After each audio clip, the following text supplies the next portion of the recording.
Buon pomeriggio e bentornati e bentornate per la sessione pomeridiana della giornata di studi dedicata alla mostra del ritratto veneziano dell'Ottocento, e siamo questo pomeriggio in compagnia dell'altro gruppo di nostri ospiti, nostri schedatori, ricercatori, amici direi della mostra e degli studi dedicati all'Ottocento. Prima di tutto Stefania Miotto, con imprenditori di fabbriche e committenti, i Guidini dal Canton Ticino alla Laguna, poi Nico Stringa, Giacomo Favretto, ritratti e autoritratti, un altro intervento del professor De Feo su Ludovico Lipparini, ritrattista, e chiude Enrico Lucchese con Giuseppe Tomins e gli altri ritrattisti della Trieste neoclassica.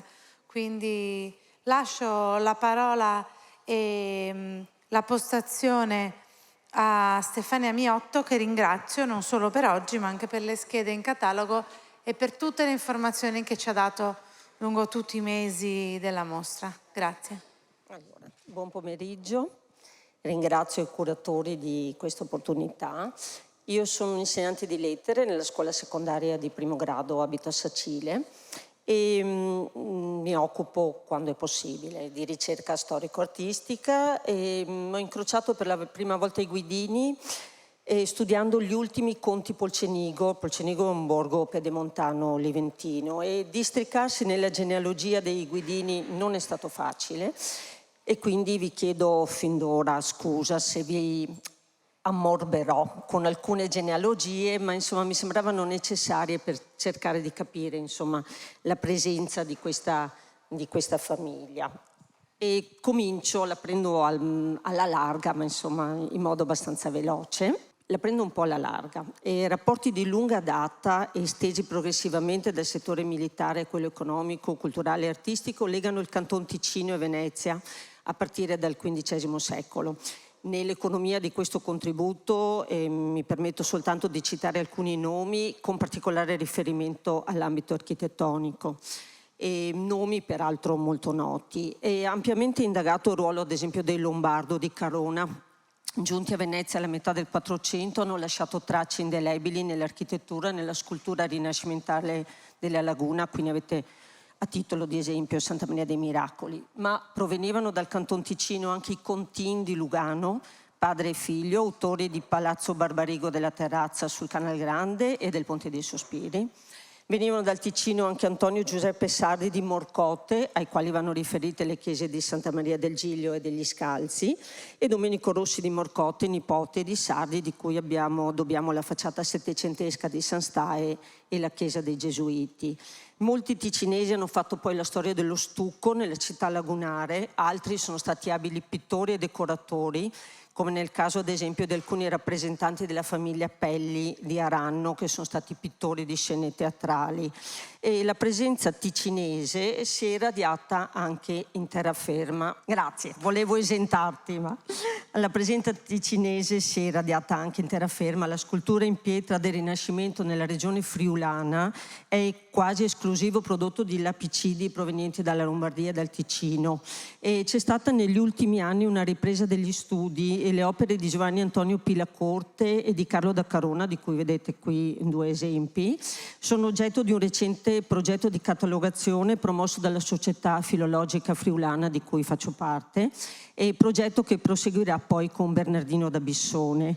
Quindi la presenza a Venezia dei Guidini si inserisce in questa lunga tradizione di rapporti Canton Ticino-Venezia, ed è uno dei tanti meriti di questa mostra aver fatto luce sui diversi esponenti di questa famiglia, di cui fino ad oggi si conosceva ben poco, oltre il nome, in quanto soggetto di alcuni dipinti. E i Guidini provenivano da Barbengo. Nei primi decenni dell'Ottocento si spostano a Venezia alla ricerca di commissioni di lavoro come costruttori. Nei documenti sono citati come imprenditori di fabbriche. Lavorano sia per il governo, ad esempio il Palazzo Reale, che per illustri famiglie, ma i dati relativi ai cantieri in cui sono impegnati sono dati esigui.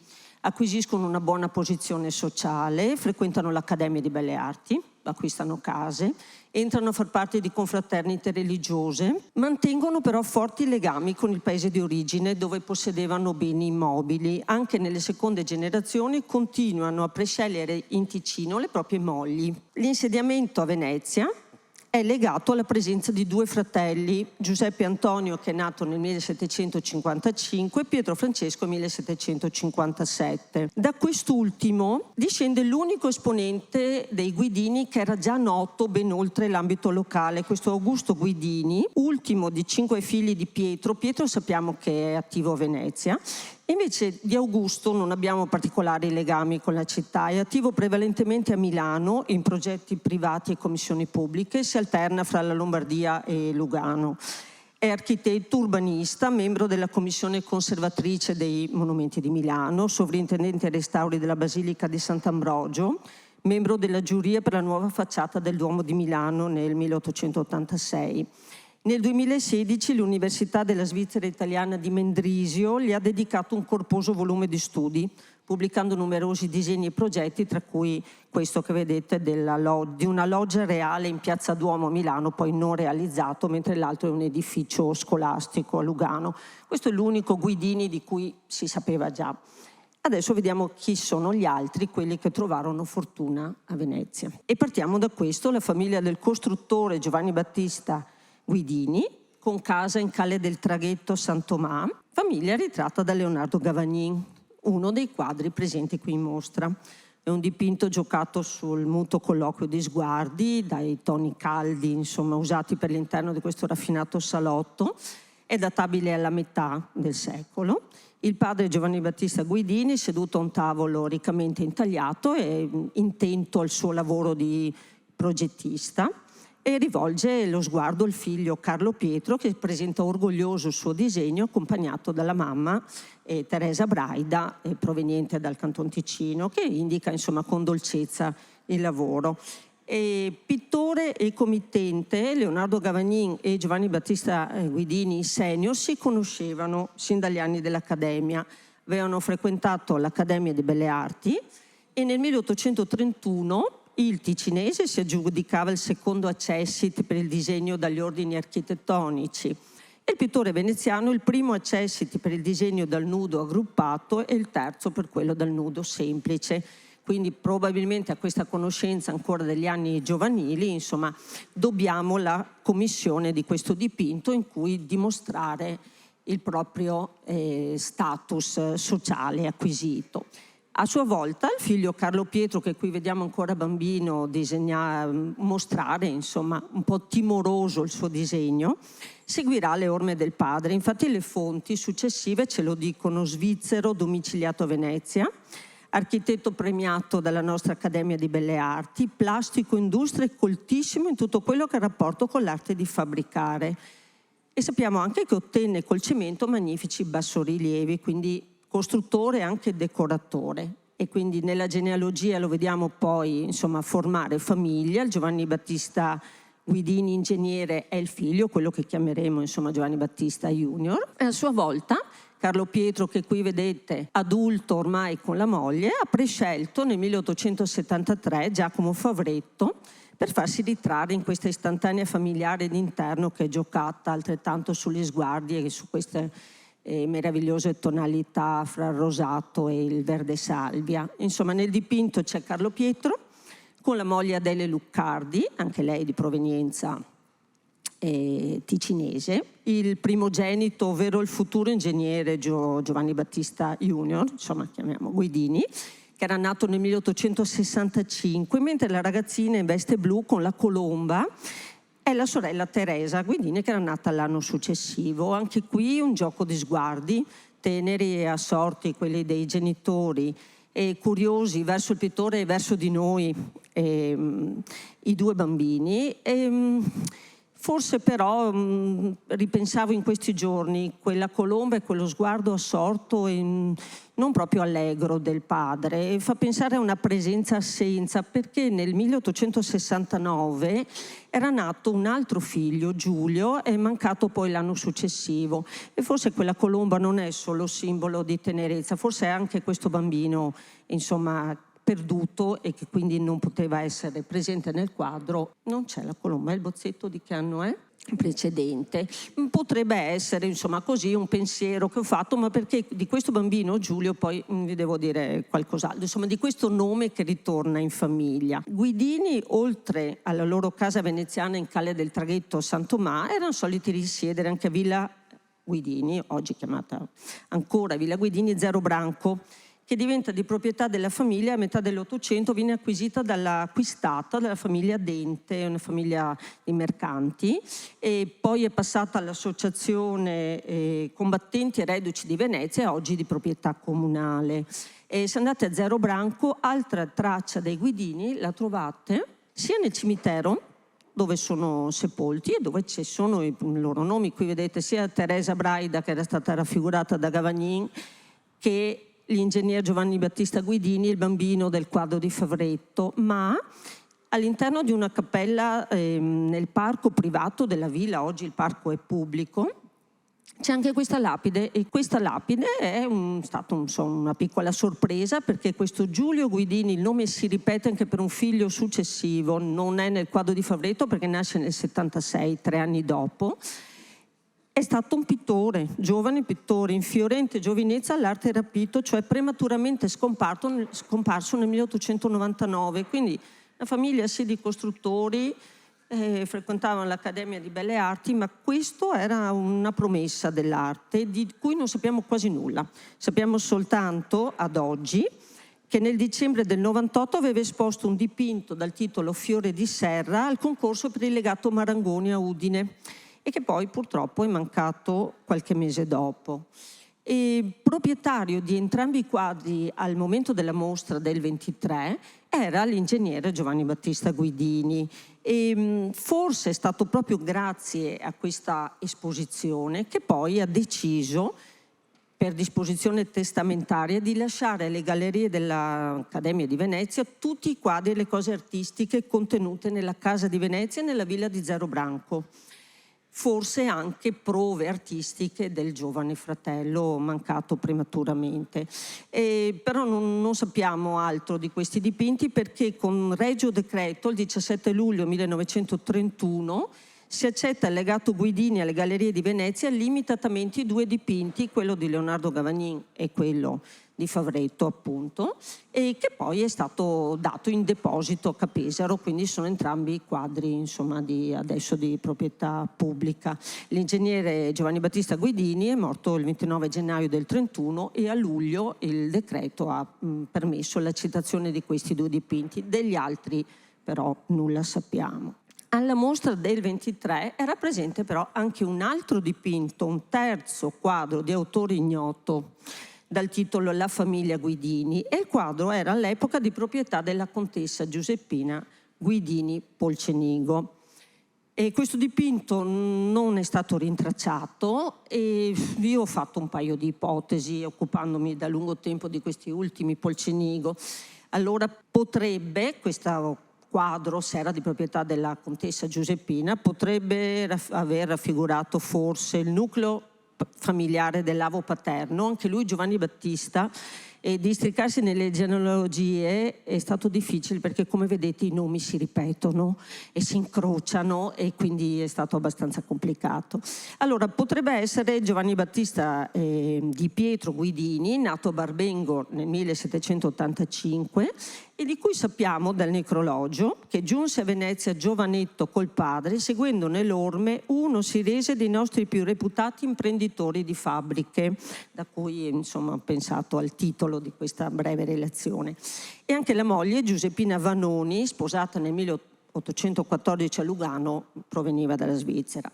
La coppia venne in laguna, ebbe 6 figli. Alla morte di Giovanni Battista risultavano viventi 3 femmine e un maschio, Pietro battezzato nella parrocchia dei Frari, quindi questo Pietro Guidini nato a Venezia. Però la famiglia Guidini, in alternativa, potrebbe aver rappresentato anche la famiglia di quest'ultimo Pietro, perché anche Pietro si sposa a Lugano con una cittadina elvetica, Margherita Rivolta, o Rivolti dicono i documenti, la conduce a vivere a Venezia, dove avranno 3 figlie, Giuseppina, Teresa e Pierina. ma non è escluso che si tratti di un dipinto postumo, cioè commissionato dalla vedova Margherita Rivolti dopo 2 gravi lutti ravvicinati. Perché cos'era successo? Che la piccola Teresa, che aveva solo 7 mesi e mezzo, nell'estate del 49, in piena epidemia del colera, era mancata ai vivi, e un mese successivo era morto anche il padre Pietro, lasciando la giovane vedova con Giuseppina e in attesa della terza figlia, perché Pierina, che nacque alla fine di quell'anno infausto, il 26 dicembre, non conobbe mai il padre, perché nacque quando il padre era già mancato. Ipotesi che abbiamo fatto poiché il quadro non è stato, diciamo, ritrovato. La vedova Margherita Rivolta nel 1861 si risposò con il pittore Eugenio Moretti Larese e contribuì alla svolta nella vita disordinata dell'artista, che da ragazzotto baruffante dei Chiassoli di Venezia terminò, in forza del suo lavoro e delle sue nobili opere, pittore stimato con la croce di cavaliere, aveva ricevuto l'insegna dell'ordine mauriziano, e in situazione di non poter essere vinto dalla miseria, e parole di Luigia Codemo, che ne era stata sua allieva. Moretti Larese si affezionò alle 2 ragazzine, Giuseppina e Pierina Guidini, e si considerava per loro un padre, al punto che in una lettera indirizzata all'amico Antonio Pavan comunicava con animo straziato dal dolore la perdita di una cara figlia nella verde età di 3 lustri, che univa in sé le più belle doti dell'animo. Si trattava di Pierina Guidini, scomparsa appena quindicenne il 10 novembre 1865. In mostra, per inciso, c'è il ritratto della moglie di Antonio Pavan, Carlotta Parodi Giovo, ritratta da Eugenio Moretti Larese, e il ritratto di Carlotta e di Antonio Pavan appartengono entrambi alle collezioni del Museo Civico di Treviso. Perché abbiamo queste 2 fotografie? Perché nel 1868 Moretti Larese acquistò una casa a Polcenigo, borgo del Friuli occidentale, dove negli anni seguenti risulta domiciliato, pur mantenendo la sua residenza a Venezia, e forse sperava in commissioni artistiche in seguito all'annessione del Friuli e del Veneto al Regno d'Italia. E infatti questi 2 ritratti fotografici si trovano in un album di collezione privata polcenighese. È un album che ha parecchi ritratti fotografici molto interessanti, che è appartenuto al giurista Saverio Scolari. Saverio Scolari, in seguito al matrimonio con Aldina di Pietro Quaglia, che era un famoso giardinista, e risiedeva periodicamente a Polcenigo. Quindi in questo album di collezione privata ci sono queste 2 fotografie e una terza molto interessante di cui vi dirò dopo. E l'acquisto dell'immobile, che è quel palazzo che vedete sulla destra, determinò forse l'incontro fra Giuseppina, la figliastra, Giuseppina Guidini, e il conte Alderico di Giuseppe Polcenigo, rampollo dell'illustre famiglia comitale che era presente a Polcenigo sin dal XIII secolo e che non abitava più nel castello ormai ridotto a rovine, ma in un palazzo nella stessa contrada in Borch, come la chiamano tuttora, a breve distanza dalla casa acquistata da Moretti Larese. E i 2 si fidanzarono e nel 1872 Giuseppina Guidini e Alderico Polcenigo convolarono a nozze. Ma Giuseppina era poco attratta dall'isolamento di questa zona pedemontana rispetto a quanto le offriva Venezia, e quindi continuò a trascorrere lunghi periodi qui, e a Venezia nacquero 2 dei 6 figli, Giuseppe e Giorgio Ulderico. E alla mostra del 23 Giuseppina prestò, oltre al quadro di mano ignota alla famiglia Guidini di cui abbiamo parlato prima, 4 dipinti di Eugenio Moretti Larese che raffiguravano il suo autoritratto, Margherita Moretti Larese, cioè la moglie, Pierina Guidini e la contessa Giuseppina Polcenigo. E ora nel già citato album Scolari, di cui vi ho detto, è contenuta una riproduzione di un dipinto, questa bella ragazza dall'orecchino di perla, a mezzo busto, questo vezzoso cappellino, un sorriso, uno sguardo triste, un po' insomma questo sorriso imbronciato. E ha una dicitura questa foto, e si vede che è un quadro ed è firmato Larese Moretti, perché il pittore utilizzava entrambi i cognomi della madre, paterno e materno, insomma, quindi firmando, e così lo conosciamo tuttora, Moretti Larese o Larese Moretti. E nell'album questa foto reca la dicitura La figliastra. Allora io ho ipotizzato che si tratti di Pierina Guidini, perché per Giuseppina sarebbe stato più consono la dicitura Contessa Polcenigo, visto che aveva acquisito questo titolo nobiliare, e perché poi la Contessa Giuseppina è vissuta fino al 1931, quindi magari avremmo avuto una foto. È probabile che anche questo, come diceva De Feo all'inizio di questa mattinata, di questa giornata di studi, anche questo sia un ritratto in memoriam. La ragazzina era mancata a 15 anni, il patrigno ne aveva realizzato, insomma, il ritratto. E questi 4 quadri non sono stati recuperati. E speravamo che nel corso di questa mostra si potesse, è uno dei tanti chi l'ha visto, ma non è detto che, insomma, non si possano recuperare più avanti. E solo se li ritroveremo tutti e 4 potremo fare veramente chiarezza se si tratti di Pierina o Giuseppina, perché potrebbe essere anche, insomma, che si tratti, la prova certa l'avremo se e quando li ritroveremo, insomma. Io suppongo che questi quadri del patrigno Moretti Larese, scomparso nel 1874, la Contessa Polcenigo non li abbia mai portati in Friuli.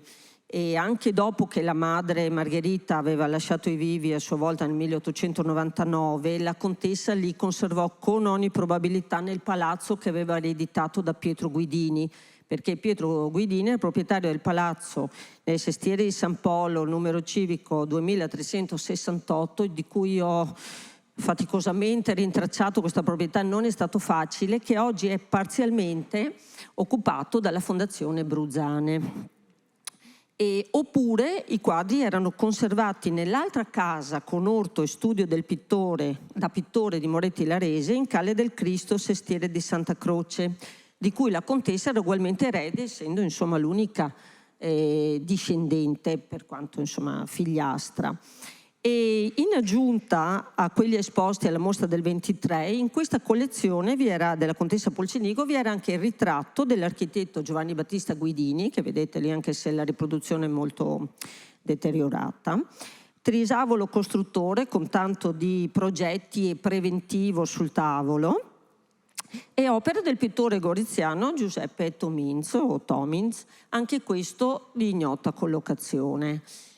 Dove sono finiti tutti questi? Alla morte della contessa Giuseppina, avvenuta nel 1931, fu il figlio Giorgio Ulderico Polcenigo, l'unico maschio vivente all'epoca, a ereditare per disposizione testamentaria dalla madre i 2 edifici di Venezia e tutti i beni mobili in esse contenuti, quindi tutti i quadri. È il conte Giorgio Ulderico, che si esercitava forse a sua volta nella pittura amatoriale. È una figura che ha rivestito un ruolo non secondario di mercante antiquario nella Venezia degli anni 30 e 40 del Novecento. Attraverso le sue mani sono passate opere d'arte di grande levatura, ad esempio è passato per le sue mani, poi è stato venduto il Cristo morto sostenuto da un angelo, Cristo Vendramin, che ora a Princeton negli Stati Uniti, attribuito dubitativamente a Giorgione o Tiziano, e un sacco di altri dipinti. Era amico di varie personalità e è passato tra le sue mani anche il ritratto di giovane signora, venduto alla Galleria Nazionale d'Arte Moderna di Roma del 1940 come opera di Michelangelo Grigoletti, ma perché questo mancava a Roma, si diceva, e che questa mostra e questo catalogo hanno restituito a Ludovico Lipparini, e di cui, insomma, ho sentito stamattina abbiamo anche moglie di un sarto, di cui forse abbiamo finalmente anche il nome, questa eleganza e raffinatezza. Ma gli interessi antiquari di questo Giorgio Ulderico Polcenigo si estendevano a vari oggetti, ai tessuti. Fu Giorgio Ulderico Polcenigo a vendere tessuti pregiati al conte Vittorio Cini per il castello di Monselice.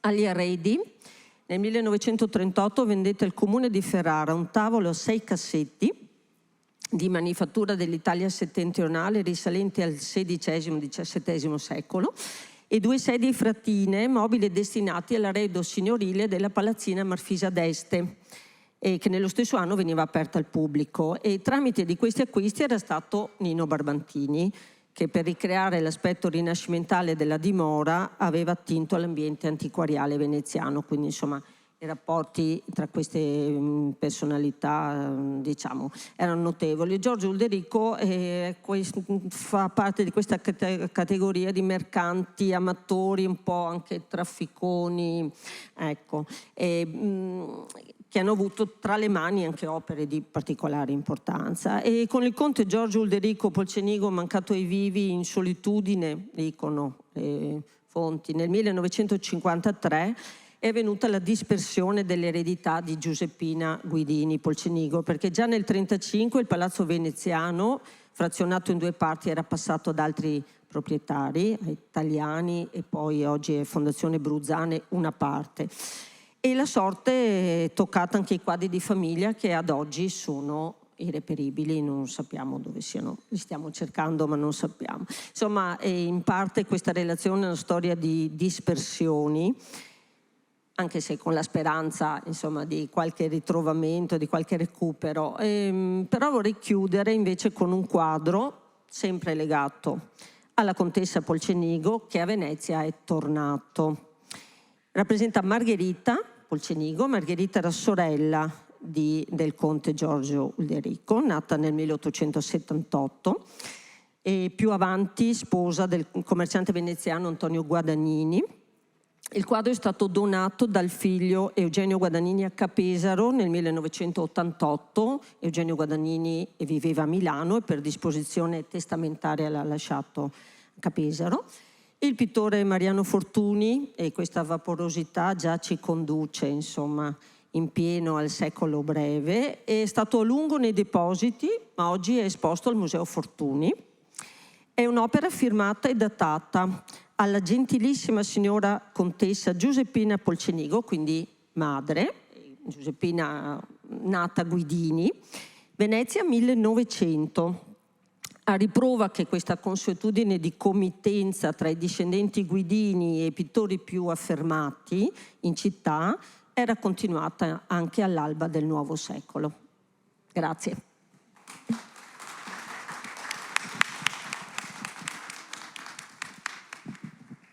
Beh, grazie a Stefania Miotto per questo affondo così importante che ci guida di Guidini, ma che è veramente interessante per cercare di capire il panorama non solo ottocentesco ma novecentesco, che è non solo artistico ma anche sociale e civile, e la conoscenza delle diramazioni di ciò che succede nel periodo successivo proprio alla mostra del 23 è quanto cerchiamo di comprendere proprio per sperare di, oltre che conoscere sempre meglio cosa era stato l'Ottocento, il Novecento anche, e proiettandoci nel nuovo secolo. L'ultimo. Grazie. Allora accogliamo il professor Nico Stringa, che ci parlerà delle novità e dei ritratti del grande ultimo protagonista della mostra dal punto di vista cronologico, cioè Favretto. Allora, buonasera, grazie per l'invito. Dunque, parlerò brevemente di Giacomo Favretto e dei suoi ritratti. Non ho niente di speciale di nuovo da dire, cioè non ho fatto nuove scoperte, nuovi ritrovamenti. Ho messo le opere in una certa sequenza in modo da fare un percorso un po' così motivato da alcune cose che penso siano importanti ripetere, no? E quindi parlando di Favretto ritrattista, partiamo, sia pure brevemente, dal suo maestro Molmenti, che alla fine degli anni 40 circa ha realizzato questo ritratto di Vespasiano Muzzarelli, che i parenti hanno donato al Museo di Bassano. Questo era esposto da Barbantini, non l'hanno prestato da Bassano, dottoressa? Ah, non l'avete chiesto? Ah, ho capito. Sì. Va bene, questo è un ritratto, come vedete, molto importante, si vede da tante cose, no? Dalla data, fine degli anni 40, dall'atteggiamento del ritrattato, dalla sintesi che Molmenti ha ricavato da questa situazione particolare di questa persona che ha un aspetto molto teso, no? E è seduto in una poltrona di stile Biedermeier, come vedete, molto pesante, l'ha anche avvicinata a quel divano altrettanto pesante. Sulla parete di fondo c'è un paesaggio che si vede solo in parte.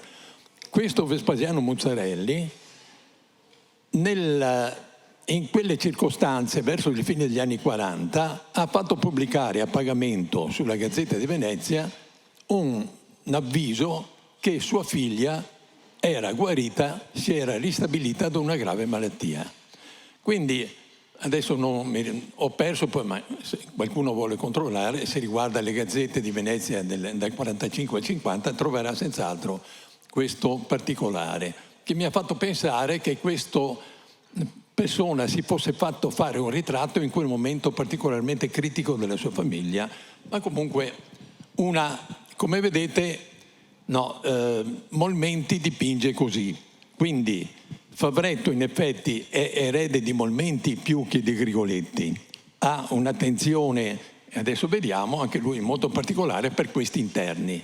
Tutti i ritratti di Favretto sono fatti in un interno, cioè o nell'atelier o nelle abitazioni o in un altro luogo, ma non c'è nessun ritratto di Favretto che sia ambientato in un paesaggio. Quindi se voi pensate, se avete un po' di confidenza con la situazione della pittura veneziana della seconda metà dell'Ottocento, voi potete fare subito un confronto clamoroso, direi, con i ritratti che invece fa Ettore Tito, che è nato 10 anni dopo di Favretto e che però, non so perché, ma Barbantini non ha scelto, avrebbe potuto sceglierlo, nasce nel 59, avrebbe potuto farlo. Però ecco, forse una risposta a questa domanda potrebbe venire dall'altra domanda che tutti ci siamo fatti, no? Perché Barbantini nel 1923 fa una mostra dell'Ottocento veneziano, e soprattutto del ritratto? Ecco, la risposta a questa domanda, ognuno può dare la sua, però è legata al momento nel quale Barbantini torna dalla guerra. Lui è venuto fuori vivo dalla Prima Guerra Mondiale, suo fratello invece è morto. Dunque il museo era stato smontato, deve riallestire il museo, deve rilanciare la Bevilacqua Masa con la grande mostra del 1919, perché Barbantini, a differenza di adesso, da molti anni, faceva le mostre di giovani artisti alla Bevilacqua Masa. Qui invece siamo abituati a un'altra, vabbè, non importa. E dopodiché in più è suggestionato e anche spinto da tante iniziative. Per esempio Oietti, con il quale è in contatto, aveva fatto una grande mostra della ritrattistica, però dal Rinascimento in avanti, 10 anni prima. In più si stava profilando la possibilità per Barbantini di avere una grande donazione da parte degli eredi di Guglielmo Ciardi, cosa che succederà, di cui lui farà una mostra qua dentro, una sala. Ecco, quindi l'Ottocento in effetti è una grande eredità, che questi intellettuali come Barbantini hanno davanti a loro o dietro a loro, sul quale però la discussione è aperta. Cioè l'Ottocento, quando comincia, e l'arte moderna, perché lui viene qua e diventa direttore di una galleria che si chiama Galleria Internazionale d'Arte Moderna, l'unica in Italia che è internazionale. La GNAM di Roma, la GNAM di Torino, di Udine, di Milano, sono tutte gallerie d'arte moderna. Ma questa arte moderna quando comincia? E comincia con i ritratti? Non credo, non crediamo. Ma quando comincia l'arte moderna in Italia? Comincia col romanticismo, secondo Barbantini, perché con la svolta neoclassica. Barbantini non gradisce il neoclassicismo, no? E quindi guarda a quale, quando lui arriva qua, vince il concorso nel 7, nell'8 già l'anno dopo fa una serie di conferenze all'Ateneo Veneto, che sono impostate così. No, la modernità viene dalla Francia e in particolare dal romanticismo in avanti, romanticismo, realismo, impressionismo. No? E però, dovendo fare una mostra dell'arte veneziana, quali sono i problemi? I problemi è che dopo la svolta neoclassica a Venezia non c'è romanticismo, non c'è realismo, non c'è impressionismo.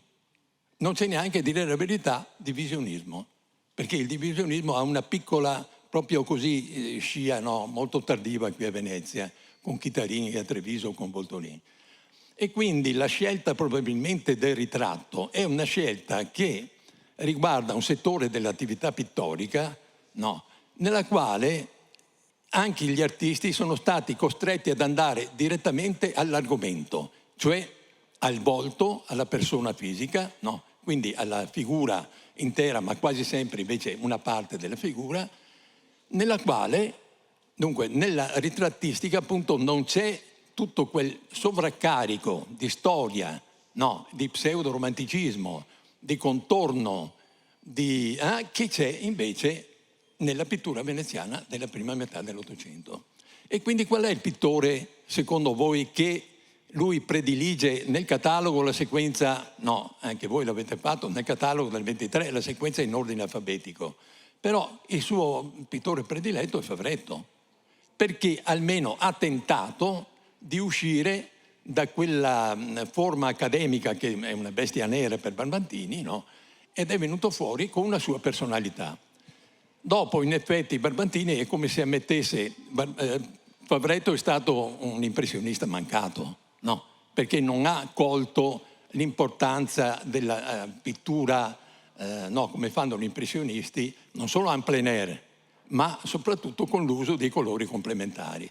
Ecco, però, in effetti, almeno nella ritrattistica ha raggiunto il culmine delle sue possibilità. Questo lo ha scritto e è stato seguito subito da Emilio Cecchi, che ha detto una cosa analoga, e che quindi nel suo libretto Cecchi del 26, nel suo libretto del 26 appunto segue questa scelta, questa linea di Barbantini di vedere in Favretto quell'artista che più di ogni altro, almeno verso negli anni 70-80, ha colto la novità di quello che era, diciamo, tra virgolette, il romanticismo, e che in Francia si era imposto poi, dopo una certa storia, nell'impressionismo.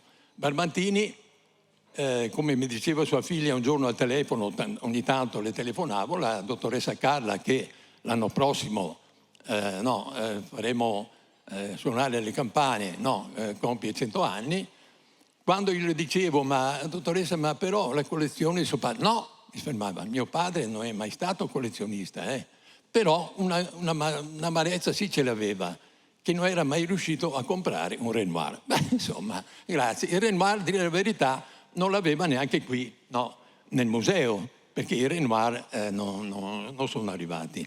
Ecco allora che, diciamo, questa origine molmentiana della pittura di Favretto è molto importante, perché Favretto ha cambiato come minimo 4 volte modo di dipingere, cioè pensiero sulla pittura. Perché la tecnica, se c'è una tecnica nel senso pieno del termine, nella tecnica noi troviamo la poetica di un artista. Perché si cambia modo di dipingere. Se fosse andato avanti così, adesso vediamo, questo è un quadro sublime di Molmenti, ed è molto importante, ma andiamo via veloci, perché è stato fatto 20 anni prima di questo celeberrimo dipinto di Degas, La famiglia Bellelli, cominciato in Italia. Quindi voi vedete cosa significa il contesto e così via. Ecco, vi mostro solo così, perché siccome avete trovato talmente tante cose, ho trovato anch'io un Molmenti inedito, e questo ritratto, ecco, questo è sempre Molmenti, questo è datato, è stato eseguito da Molmenti in 4 ore di posa il 22 marzo del 1849, quindi a un anno esatto dallo scoppio della rivoluzione veneziana. Quindi questo personaggio cui stiamo cercando l'identità, è collegato a questa vicenda. Ecco, vedete questa pittura nitida? No, molto intensa. Questa è la scuola dalla quale viene fuori Fabretto, il quale nel 73 fa un omaggio al suo maestro, appunto, e forse si inventa questa scena nella quale appunto Pompeo Molmenti, per sostituire il professore di anatomia, fa una lezione, ma probabilmente magari può essersela anche inventata, ma a noi ci interessa questo interno così straordinariamente profondo, no, e nitido anch'esso, con addirittura 1, 2, 3, 4, 5, 6 ritratti. Quindi questi non sono ritratti veri e propri, però abbiamo il ritratto del suo maestro e di vari amici.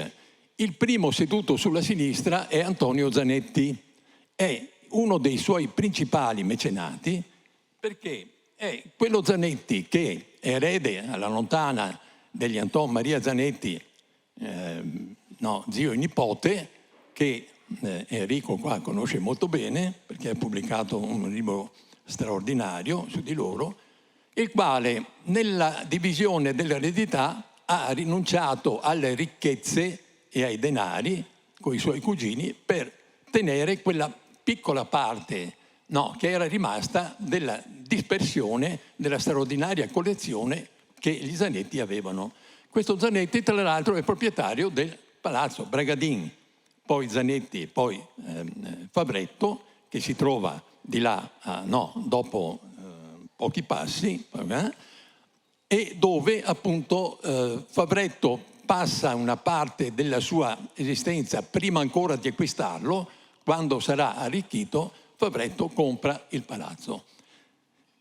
Antonio Zanetti gli sopravvive, quindi va a trovarlo mentre Fabretto sta morendo nell'87, va a dargli l'ultimo saluto, così, quindi è stata una figura centrale della sua esistenza. Ecco, qui vedete l'autoritratto di Fabretto sulla destra. No, ve lo mostro così, ho fatto questo piccolo ingrandimento anche perché poi vedremo, no, se così c'è un minimo di coerenza con gli altri autoritratti che si è fatto Fabretto, che come sapete, no, quando si parla di ritratto bisogna sempre porsi la domanda: ma questo ritratto è uscito così per volontà del ritrattato o per impegno particolare del pittore, dell'artista? È l'effigiato che ha inciso di più o è l'autore che gli ha dato questa interpretazione? Nel caso degli autoritratti questo dilemma non si pone e noi quindi siamo molto più contenti. Ecco, questo è sempre Antonio Zanetti. Questo Zanetti è sempre seduto, non so perché.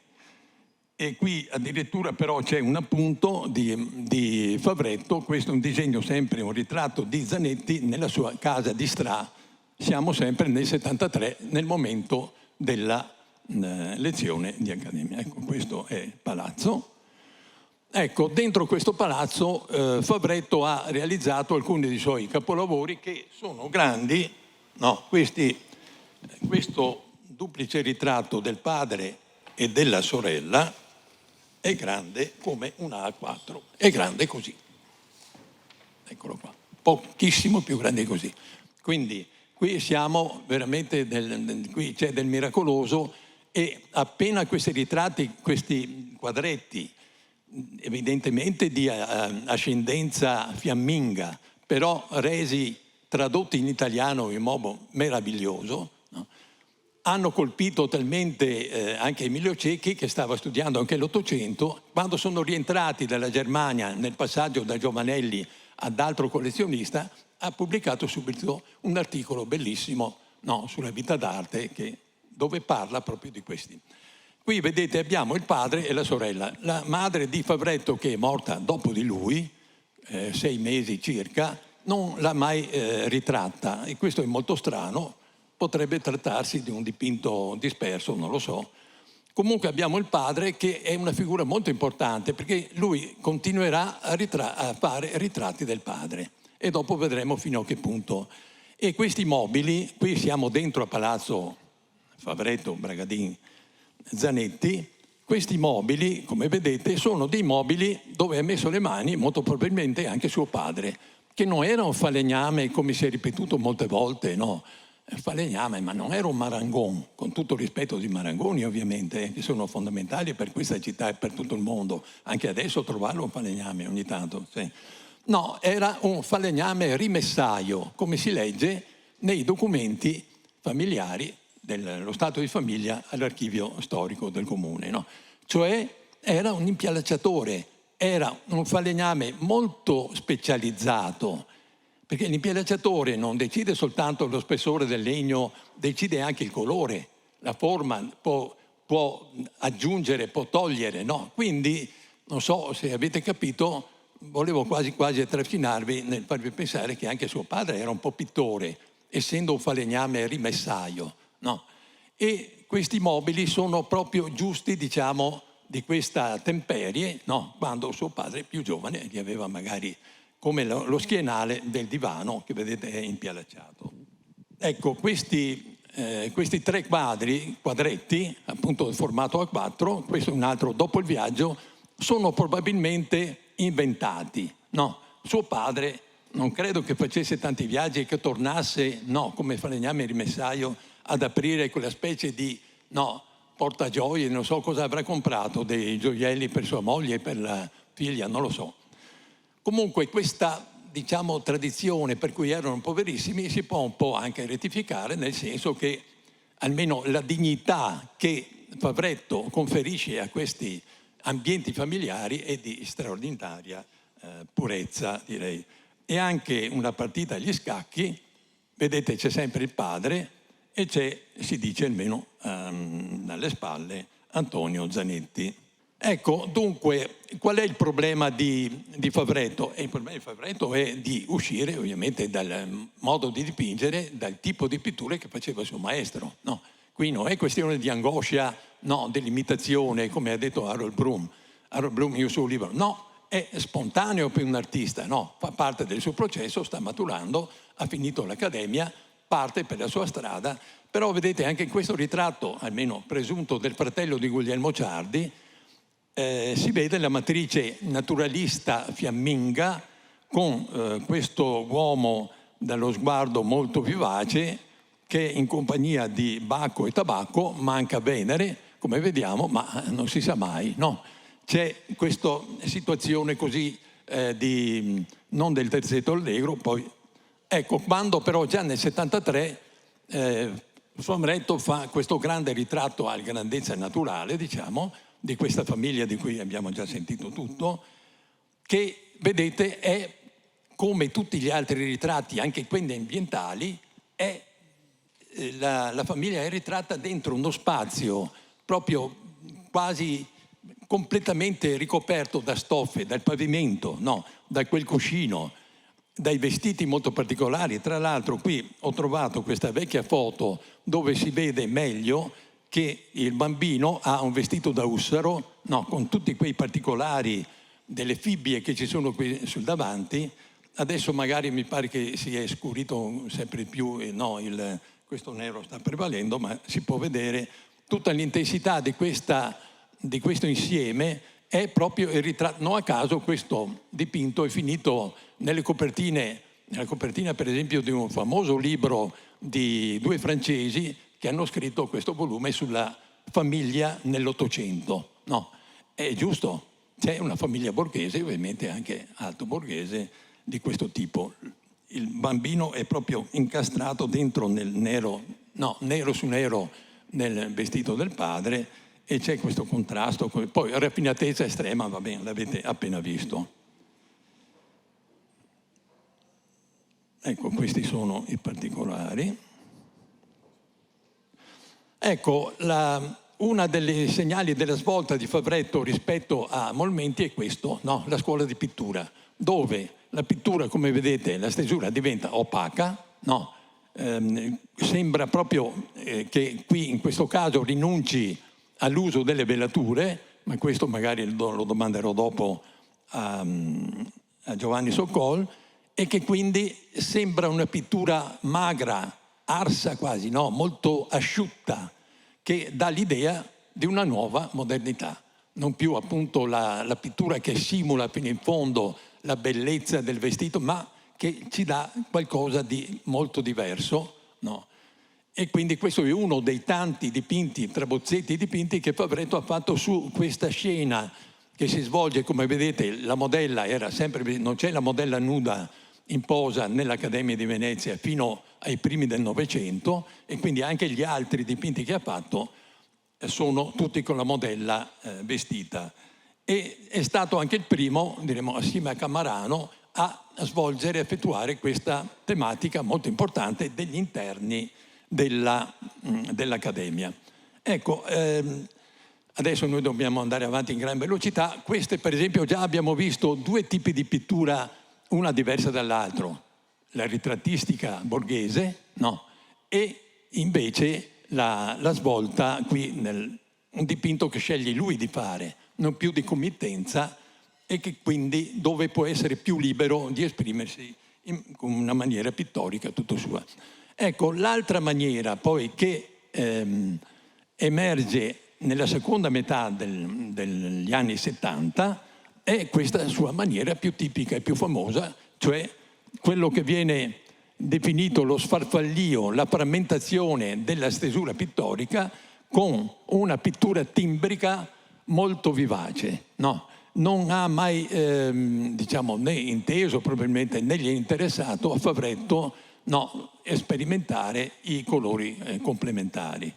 E questo è il sorcio, un quadro che ha fatto furore, ne ha fatte più di una copia, eccetera, e comincia la pittura di genere. Cioè, mentre nella ritrattistica lui è molto attento alle richieste della committenza, no? Che di solito appunto è un borghese, invece nei temi popolari inventa questa sua tavolozza, molto particolare, specifica, che ha una grande fortuna. Lui da questo punto, nella seconda metà degli anni 70, comincia a guadagnare moltissimo, acconsente, diciamo, con questa pittura sempre di più al gusto del pubblico, e quindi può acquistare il palazzo dove già abitavano in affitto e così via. Va bene? Ecco.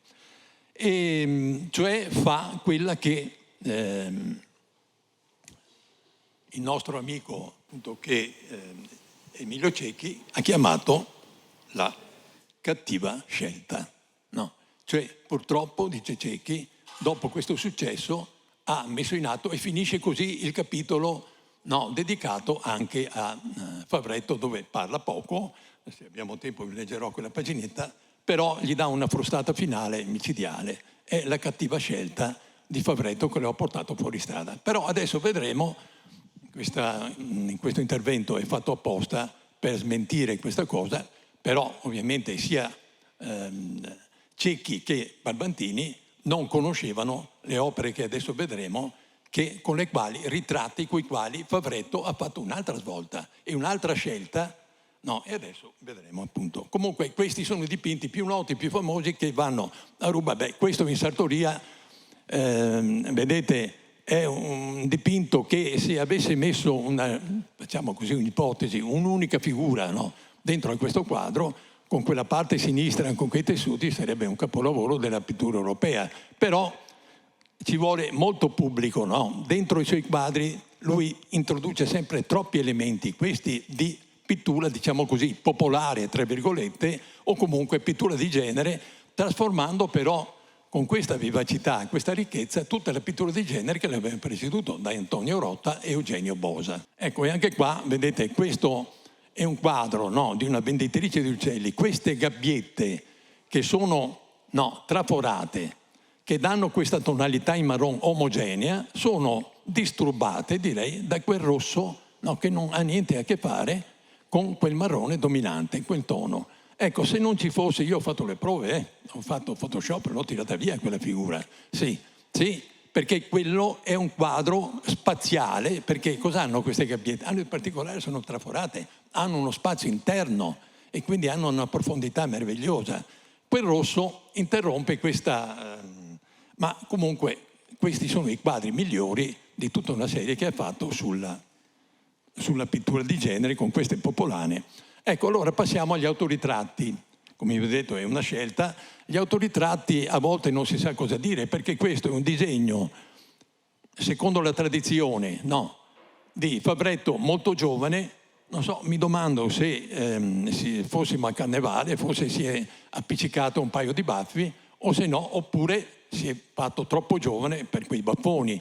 Comunque molto giovane e in posa così di... Però vedete, quando si seguono gli autoritratti di Favretto, il problema è questo, che non si assomigliano.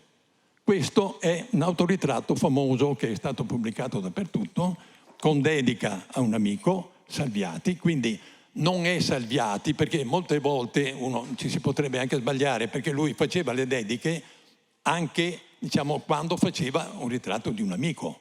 Questo è considerato un autoritratto, grosso modo del metà degli anni 70 circa, no?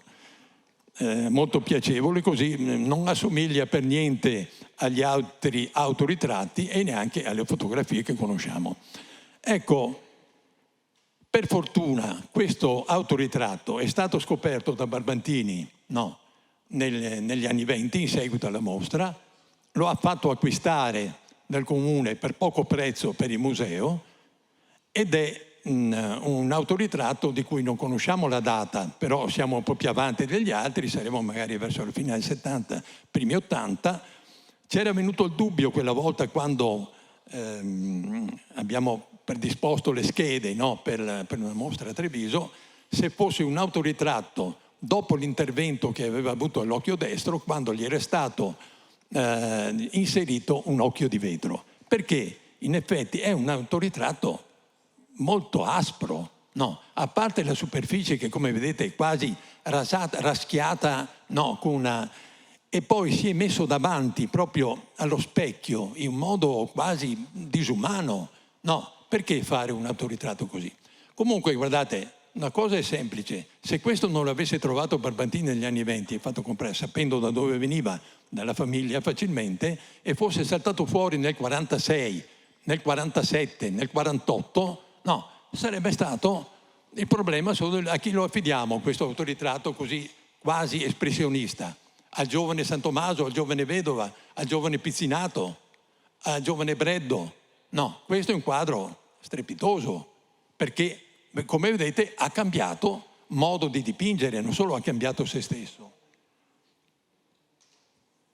Vediamo un po'. Ecco, allora ho fatto così una prova da cosa, perché guardate, i problemi di Favretto sapete quali sono? Molti studiosi hanno fatto delle cose, delle ricerche importantissime, no? Adesso poi nel testo saranno citati tutti, adesso non cito niente, ma diciamo questi pittori veneziani della seconda metà dell'Ottocento cosa leggevano? Cosa scrivevano? Scrivevano come i macchiaioli? No. Avevano una rivista loro, avevano delle pubblicazioni? No. Cosa facevano al massimo? Caricature, ma cosa leggevano? Cosa sapevano degli impressionisti oppure di qualsiasi altra cosa? Di Goya cosa sapevano? E di Rembrandt? Perché, vedete, ho cominciato il discorso su Antonio Zanetti perché, questo è un ritratto del Fajon con gli occhi così, no? Questo è un autoritratto di Rembrandt, no? E si dice, no, e credo che sia vero, e anzi è vero perché abbiamo centinaia di disegni dispersi, però si dice che in casa di Zanetti, Favretto abbia potuto, perché la collezione era andata dispersa, però qualcosa si era tenuto, per cui Lina Obici Talamini, nel 41, in questo articolo molto importante, molto informato, la prima che ha trovato, tra l'altro, dove è nato veramente Favretto, in Corte dei Preti a San Pantalon, dice: da giovane copiava le incisioni di Rembrandt in casa di Zanetti. Benissimo, perfetto. E allora, per esempio, questo è molto importante, cioè questa testimonianza, ma bisognerà cercare anche tante altre conferme magari.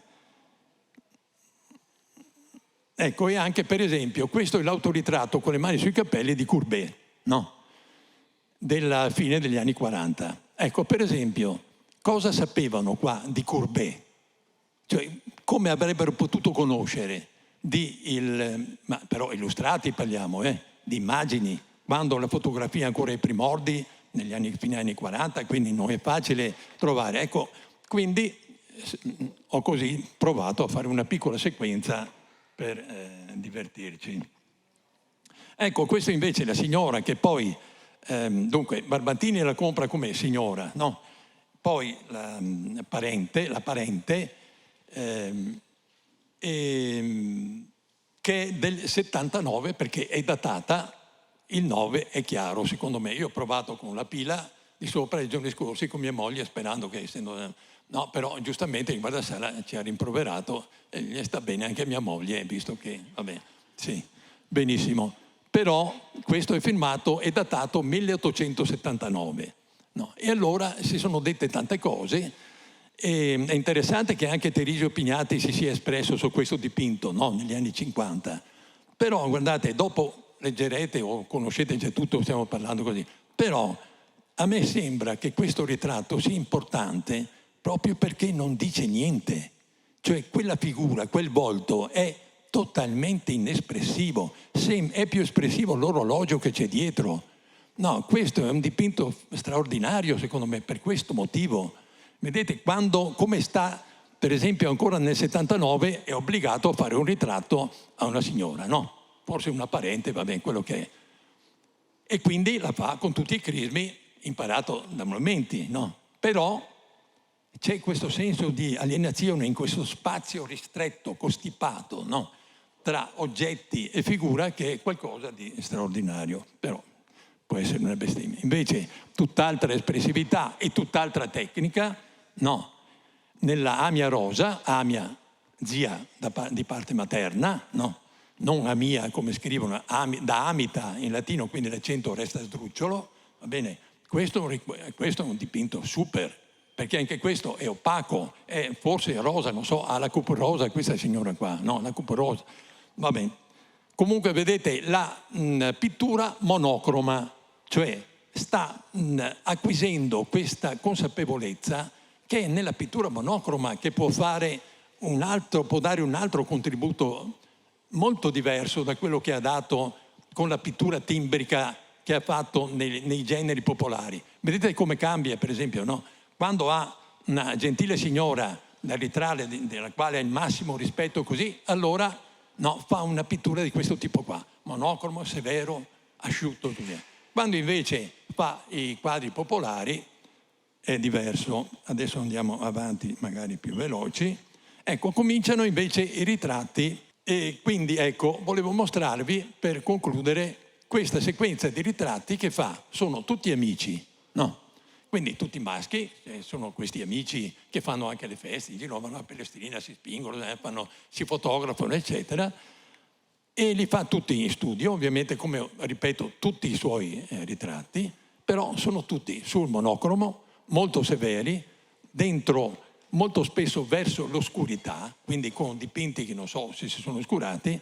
Ecco, per esempio questo ritratto presunto almeno di Edwin Benuzzi, no, che non si sa se è Benucci o non si sa neanche se è un musicista, perché sullo sfondo c'è uno strumento musicale che non c'era nel suo studio, e così almeno lo chiama anche Cecchi. Vedete, fa tutti questi ritratti in questa, vediamo se riusciamo. Ecco, questo è Gianese, un mosaicista veneziano, vedete, hanno tutti la stessa posa, no? Di tre quarti.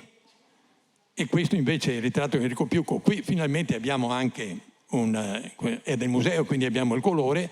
Vedete che vivace con questo colpo degli occhi che si rivolgono verso l'osservatore, straordinario questo, con una pittura molto mossa, anche più chiara, nello sfondo, di tipo, si potrebbe dire, perché quasi quasi si potrebbe dire magari senza essere stato impressionista, però comincia a lavorare come un post-impressionista, no? Come se avesse superato, e guardate cos'è, anche questo, speriamo che sia Bressanin, ma insomma ci interessa fino a un certo punto. Questo abbiamo il colore, guardate cos'è questo colore del marrone, nel grigio, delle varie tonalità, sperando che siano realistiche, straordinario anche questo. Eccoli qua, questi sono i ritratti e questo di cui non si riesce neanche a leggere bene la dedica, c'è il cognome. Ecco, questo è un ritratto post-impressionista. Nessuno di questi, tranne il Benuzzi, che difatti Cecchi lo cita, no, come un grandissimo ritratto, tutti gli altri non li conoscevano. E poi c'è il ritratto del padre, lo tengo per ultimo perché sta anche questo magari perdendo lo stacco dallo sfondo che comunque era molto scuro. Questo lo ha portato anche in mostra e quindi sappiamo che è del 1884 a Torino, non penso che volesse venderlo, no, difatti l'ha sempre tenuto, quindi tanto meglio per mostrare di cosa era capace oltre il colore, oltre il colorismo che era stato la sua pista, diciamo, principale, ma anche un po' la sua via crucis. E questo, tanto per finire con quello che avevo cominciato, con Rembrandt si potrebbe accostare così al ritratto di un vecchio ebreo, però chissà se l'aveva mai visto. Grazie. Grazie professor Stringa, grazie per questa carrellata dei ritratti di Favretto, di un grande maestro. Roberto De Feo, se vuoi tornare qui con me per la secondo dei tuoi interventi della giornata, professor De Feo oggi ci parlerà in questo pomeriggio un affondo su un altro delle monografiche, adesso abbiamo sentito Favretto, Lipparini. Se la figura che abbiamo appena visto, per esempio di Favretto, era stato molto apprezzato già nel Novecento, è un artista che proiettato nel secolo nuovo era già amato, la persona, il personaggio, la figura meno riconosciuta e che durante proprio il secolo breve, il Novecento, sarà proprio invece Ludovico Lipparini, nome che risulta agli studi molto poco approfondito e che invece risulta anche con questa mostra, ma già Barbantini aveva scelto tanti quadri di questo straordinario artista. La mostra attuale, ancora in corso, credo abbia permesso di mostrarne la qualità e l'importanza anche grazie a degli affondi sulla letteratura artistica prodotta durante l'epoca dell'esistenza di quest'uomo. La letteratura artistica, quindi la pubblicistica dell'Ottocento, da Bologna a Venezia, parlava di questo artista come di uno straordinario artista estremamente importante. Ludovico Lipparini è un bolognese, nasce nel 1800 esatto, e proprio perché è bolognese e arriverà presto a Venezia faremo un breve percorso senza voler fare una specie di biografia, ma è fondamentale comprendere il percorso che ebbe giovanile per comprendere anche perché arriverà la sfortuna critica successiva. Proprio perché nel Novecento le province si daranno da fare per l'esaltazione dei propri artisti, Udine con Odorico Politi, Pordenone con Grigoletti, diciamo anche a Venezia con Sebastiano Santi per Murano e Tomins a Trieste. Questo bolognese che arriva a Venezia e che diventa presto professore all'Accademia, avrà delle caratteristiche per la quale con l'Unità d'Italia la sua gloria doveva essere per forza offuscata, e quindi la damnatio memoriae che arriva nel Novecento è dettata a questioni un po' politiche e un po' di pregiudizio di gusto che anche Nico Stringa aveva un po' accennato, esaltando quello che giustamente succede nel Novecento, ma che crea questa sfortuna, diciamo, nel periodo precedente. Allora, va detto che nato a Bologna nel 1800, sicuramente di famiglia molto benestante e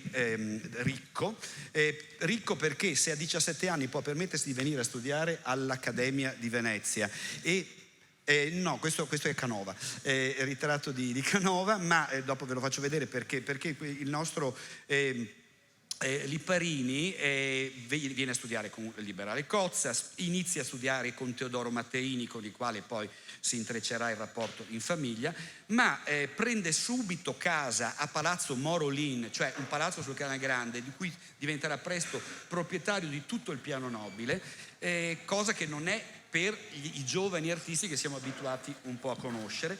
presto inizia a entrare in rapporto con i massimi esponenti dell'aristocrazia e del potere, ma anche a potersi muovere presto per andare a Napoli, a Firenze, a Parma, a girare ed entrare in rapporto con le grandi scuole, cosa che non era concesso agli altri artisti, perché rimanendo magari in luoghi sempre fermi, non potevano avere, come dire, una visione di rapporti importantissimi. Nel 17 arriva a Venezia, a 17 anni, ma nel 21 e nel 22 va a Roma, abbiamo detto, entra in rapporto con le opere anche di Rembrandt, perché lui le va a vedere veramente, di Velázquez, le opere dei fiamminghi, ma poi a Roma ha a che fare anche lui da giovane veramente con Canova. Ecco perché vi faccio vedere questo quadro che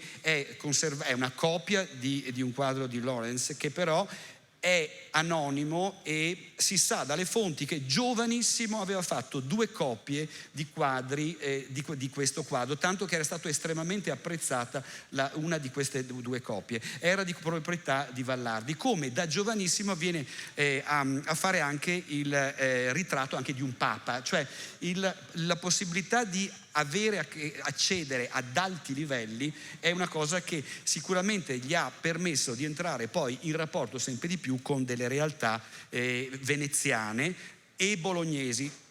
È a 24 anni considerato a Bologna un grande maestro e ci sono tanti testi che parlano di lui come un socio dell'Accademia onorato, e la sua, come dire, fama parte da una serie di opere che sono di carattere mitologico, ma che non affrontiamo in questo momento, ma poi di ritratti. I ritratti che lui già a Bologna a 24 anni riesce a fare sono i ritratti di Elisa Baciocchi, il ritratto della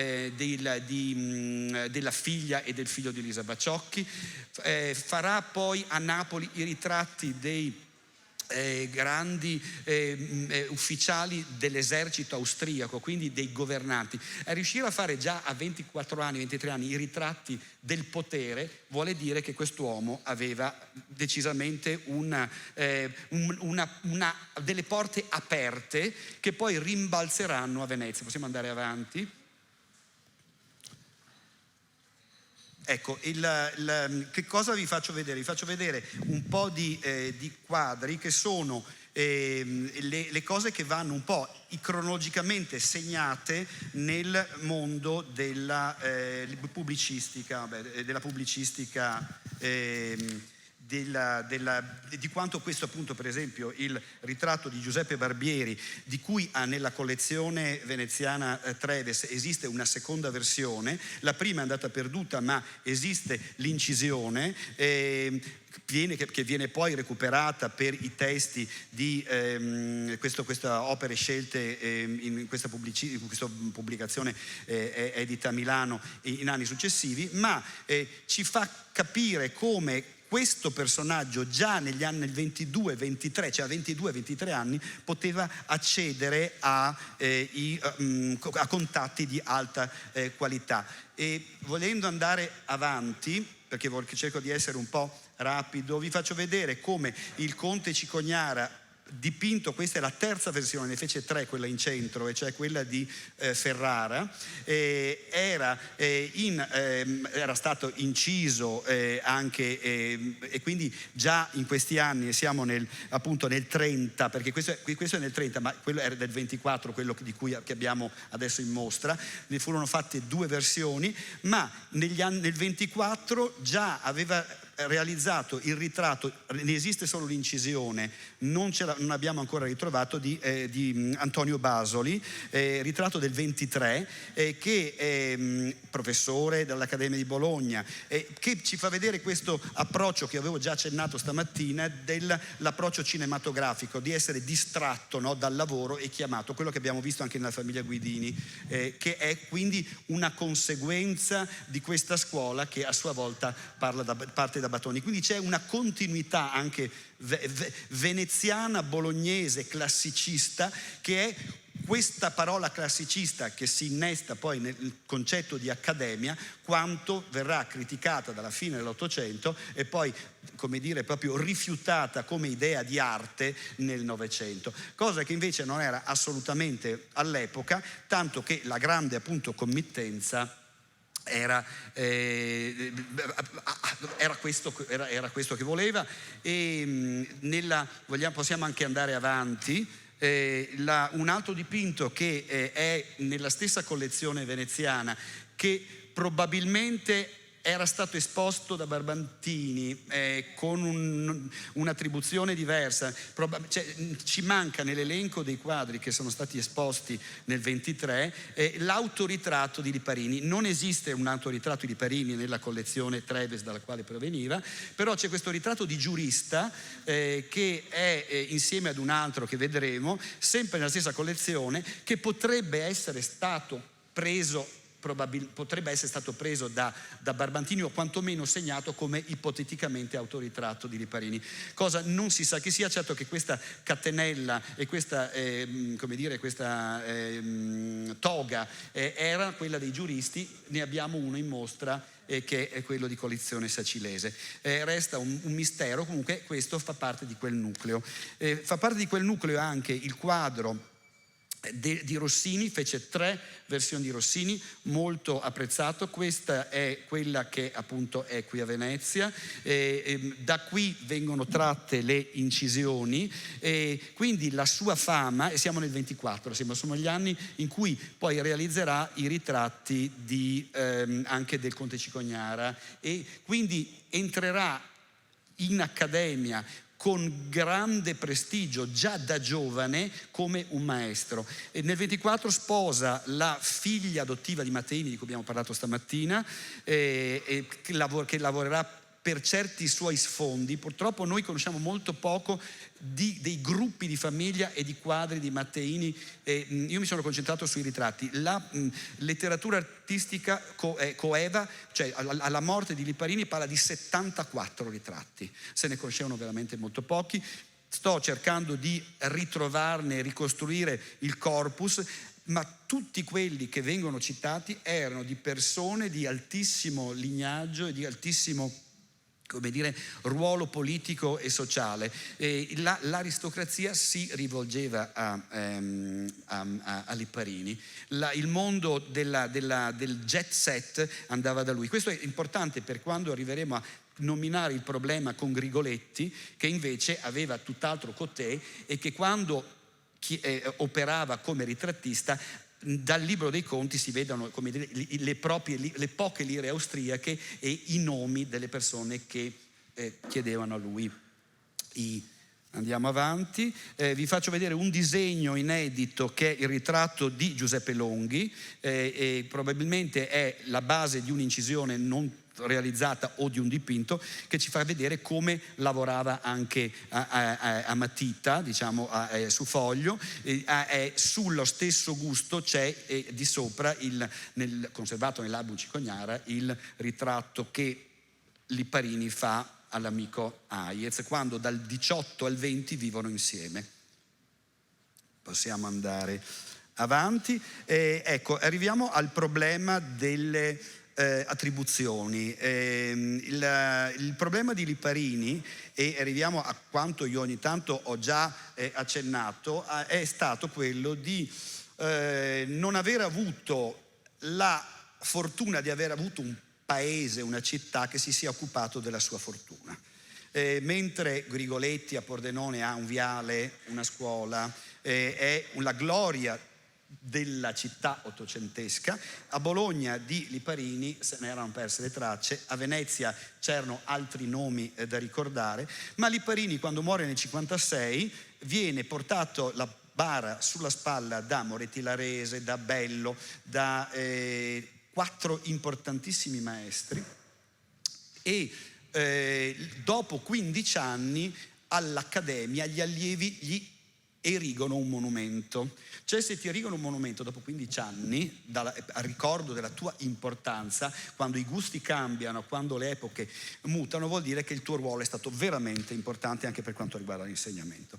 Immediatamente dopo, però, con l'Unità d'Italia, con il 66, l'artista che aveva lavorato facendo i ritratti di Metternich, i ritratti del governatore, l'artista che aveva lavorato e si era sporcato le mani con il governo precedente, con il gusto nuovo che è quello di Favretto, parliamo di quello che poi abbiamo appena sentito, questo accademismo viene dimenticato e soprattutto un po' scema il suo nome, non viene proprio più ricordato, fintanto che poi dopo la prima guerra mondiale, quanto c'era di freddo accademismo, lo stesso Fiocco dice delle cose bestiali su questo povero Lipparini, confondendo addirittura le opere sue con quelle di Hayez, e però Pordenone ha l'avventura di impossessarsi invece, attraverso il nome di Grigoletti, delle opere di Lipparini. Erano stati colleghi entrambi, avevano lavorato all'Accademia tutti e due, ma la committenza di uno non era la committenza dell'altro. Grigoletti ha fatto pale d'altare, ha fatto qualche ritratto, ma il mondo dell'alta, come dire, aristocrazia, ma il mondo del potere, il mondo dei grandi nomi sono quelli che arrivano a Grigoletti. Quindi se noi vediamo per la prima volta in questa occasione dei ritratti a colori belli del conte del barone Giuseppe Treves, siamo sempre nel 23, questo ritratto di Rinaldo Rinaldi, che era stato, è finito al museo di Pordenone, è attribuito a Grigoletti. È un quadro sporco perché andrebbe ripulito, ma la tipologia dei calamai, la tipologia della lettera in mano, che poi è un retaggio che deriva dalla scuola di Matteini, la poltrona e l'impostazione è quella assolutamente di Lipparini. Non sappiamo chi sia questo signore, anche lui con la parrucca in testa, però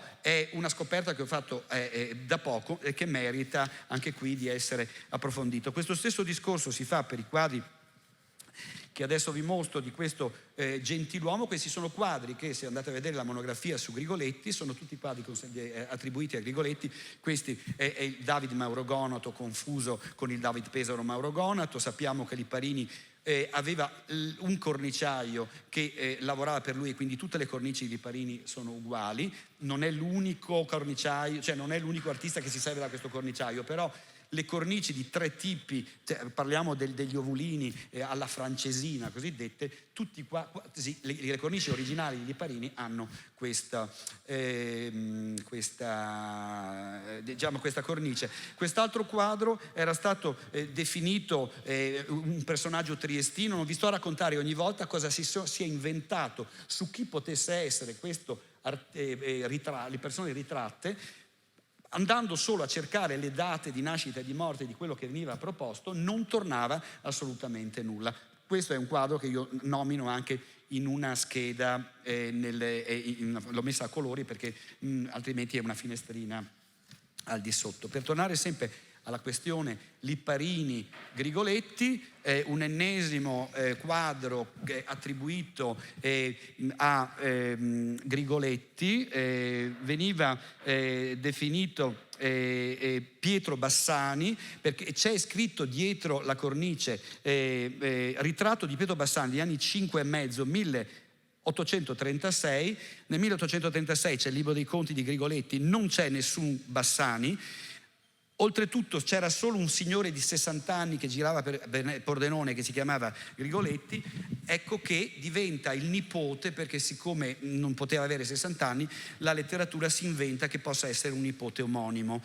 La verità è che il cognome Bassani è uno dei cognomi più comuni, e quindi questo bambino, il cui volto e la cui anche materia, per quanto riguarda anche il pizzo, no?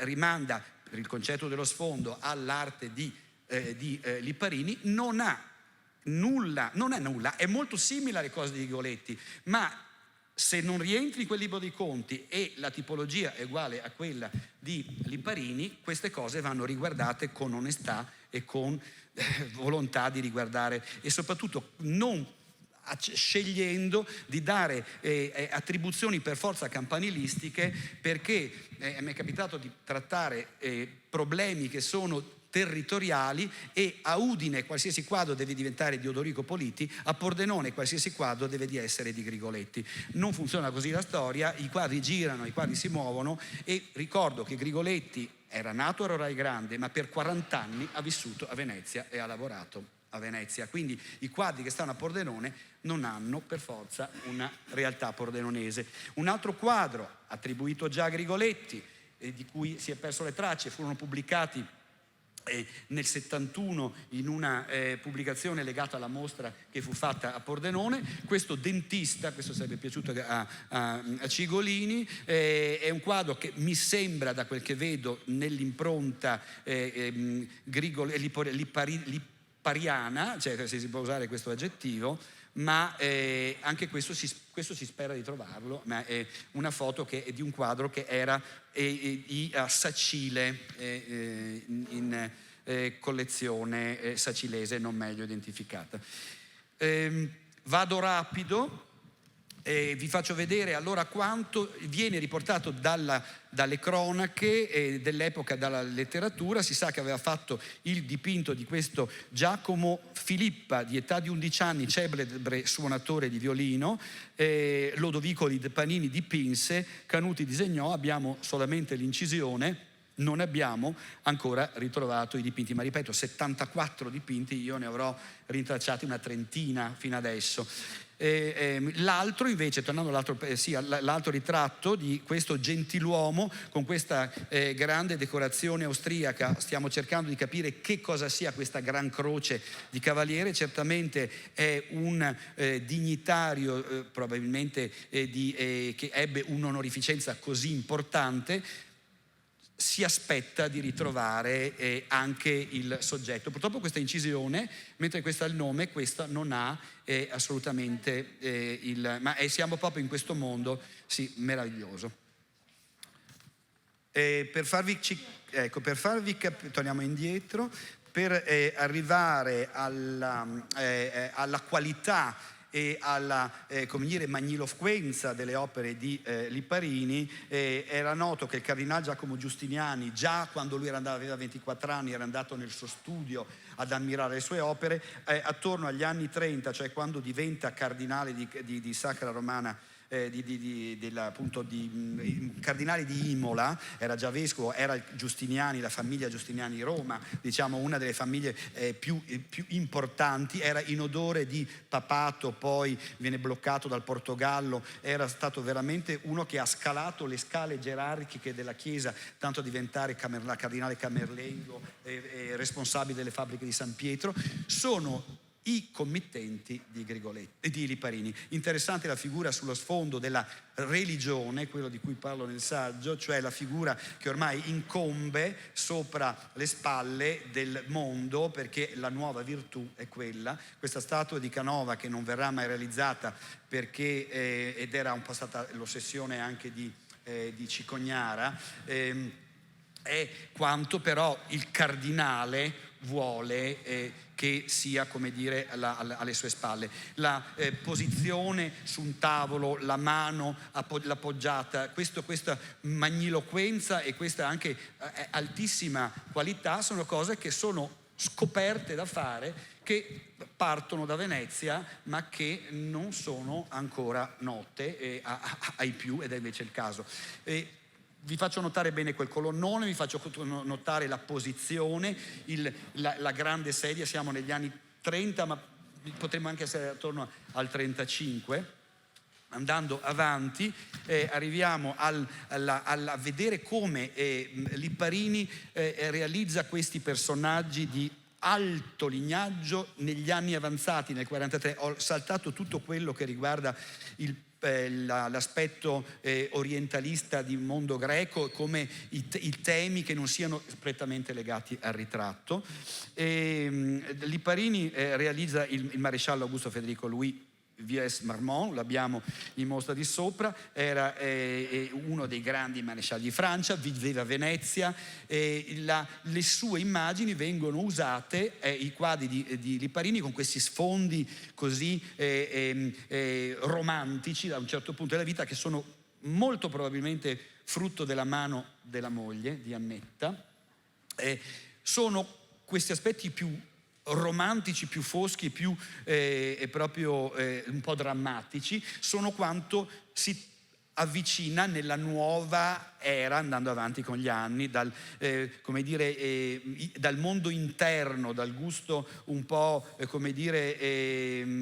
accademico, nel senso buono del termine, non dispregiativo come è sempre stato usato dalla letteratura novecentesca, però è un uomo che riesce, un artista che riesce a avvantaggiarsi delle conoscenze internazionali. C'è un bellissimo libretto scritto dalla nipote che ricorda come al palazzo appunto a Morolin, al palazzo delle 18 finestre, l'anziana Duchesse d'Angoulême girasse per casa e prendesse in braccio questa bambina, nomina i personaggi, comunque il mondo sofisticatissimo che ruotava attorno a quest'uomo, che però era stato molto celebrato dai suoi allievi per la sua disponibilità, la sua gentilezza d'animo, e quindi non era per niente un arrogante, ma riusciva a coniugare le due realtà, anche se infatti i suoi allievi importanti rimangono a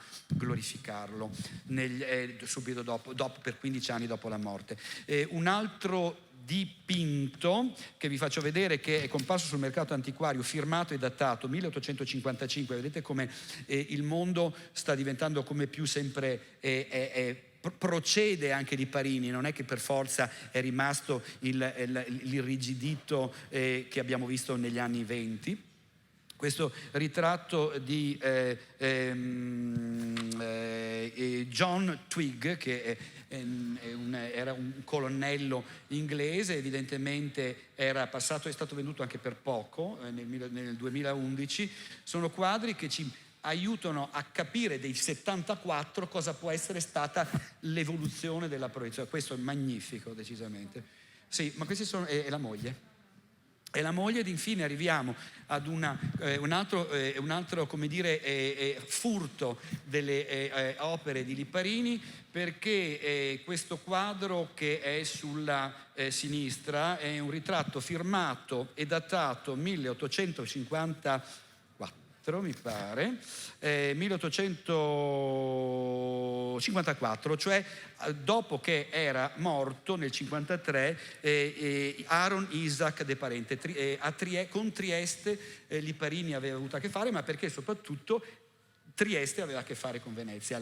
Questo era stato deputato della borsa dal 1836. I rapporti commerciali degli ebrei, Treves, De Parente, questi sono, come dire, rapporti che tra Trieste e Milano, del quale presto ci parlerà Enrico Lucchese, sono i contatti. Allora questo ritratto, che è sicuramente derivante da quello precedente, mostra un codino, un vecchio esponente dell'Ancien Régime, che vuole nel 1854 essere ritratto ancora come nel Settecento, col tricorno, con lo spadino, con la croce austriaca. In molti ritratti di Liparini, un nostalgico che rimane ancorato come i vecchi alle vecchie tradizioni che non devono essere modificate.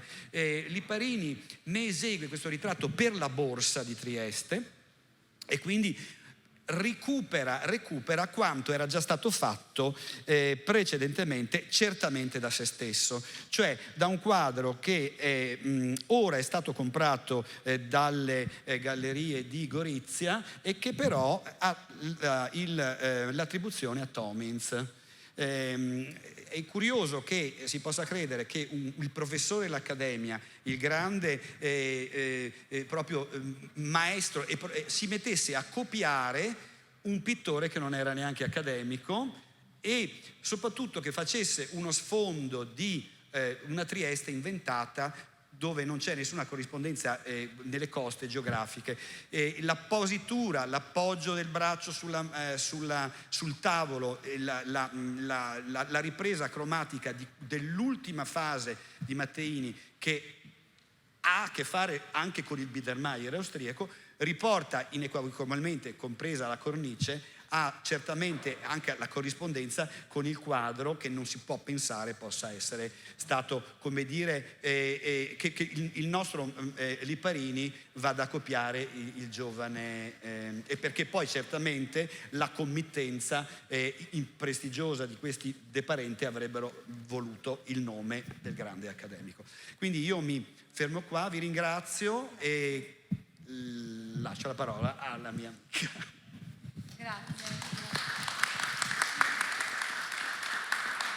Grazie a Roberto De Feo per questa ulteriore affondo su una delle monografiche della mostra, quindi come avete imparato a conoscere anche nelle visite o in questa giornata già Barbantini aveva dedicato delle monografiche dentro la mostra, quindi abbiamo cercato di ricostruirle.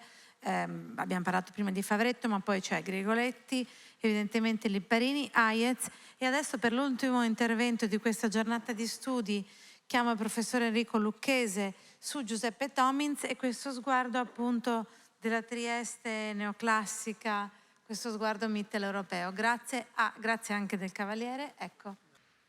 Bene, grazie a tutti quanti.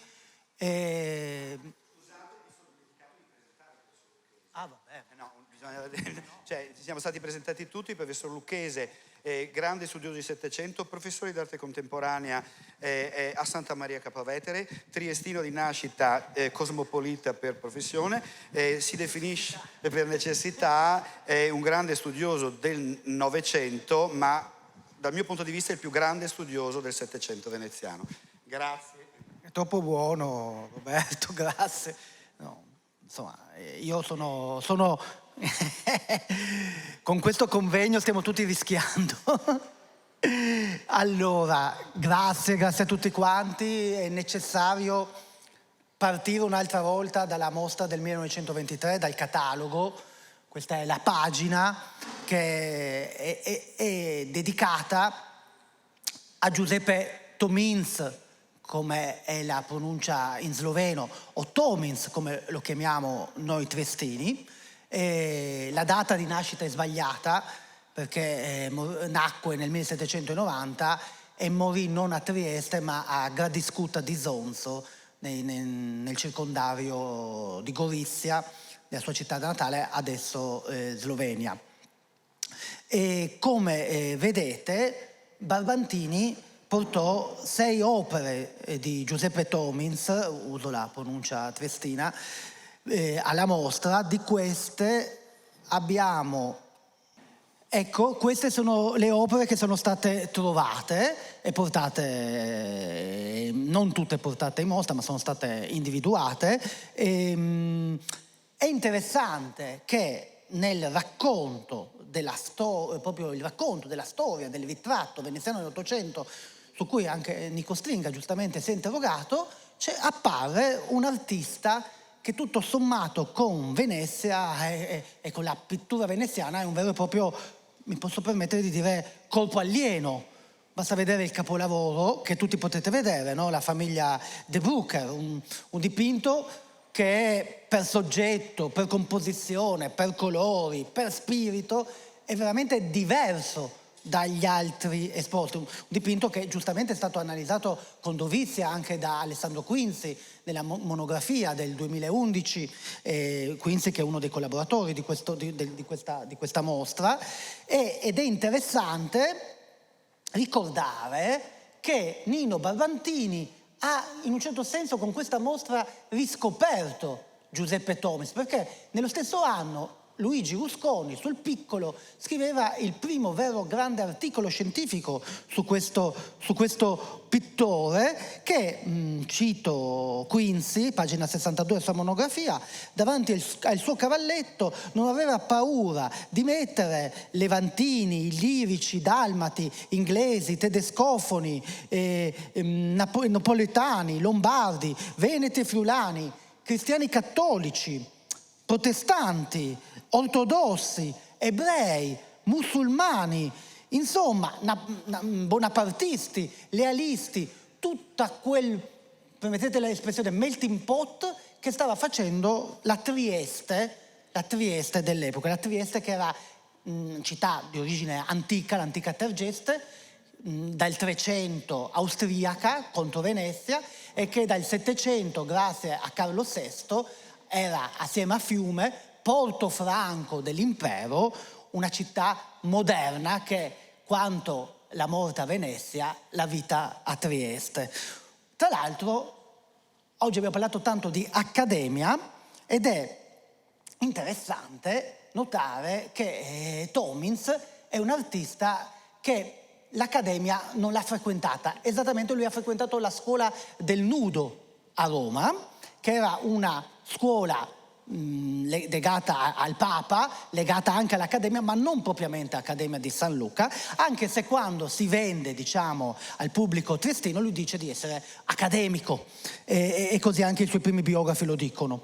E questo è un aspetto importante, vedrete, almeno a mio parere. Un ritrattista puro sangue, alla fine dei conti veramente poco capace nella pittura di figura, di storia, le sue pale d'altare, insomma, non dico che sono imbarazzanti, però non sono sicuramente pari a opere del genere.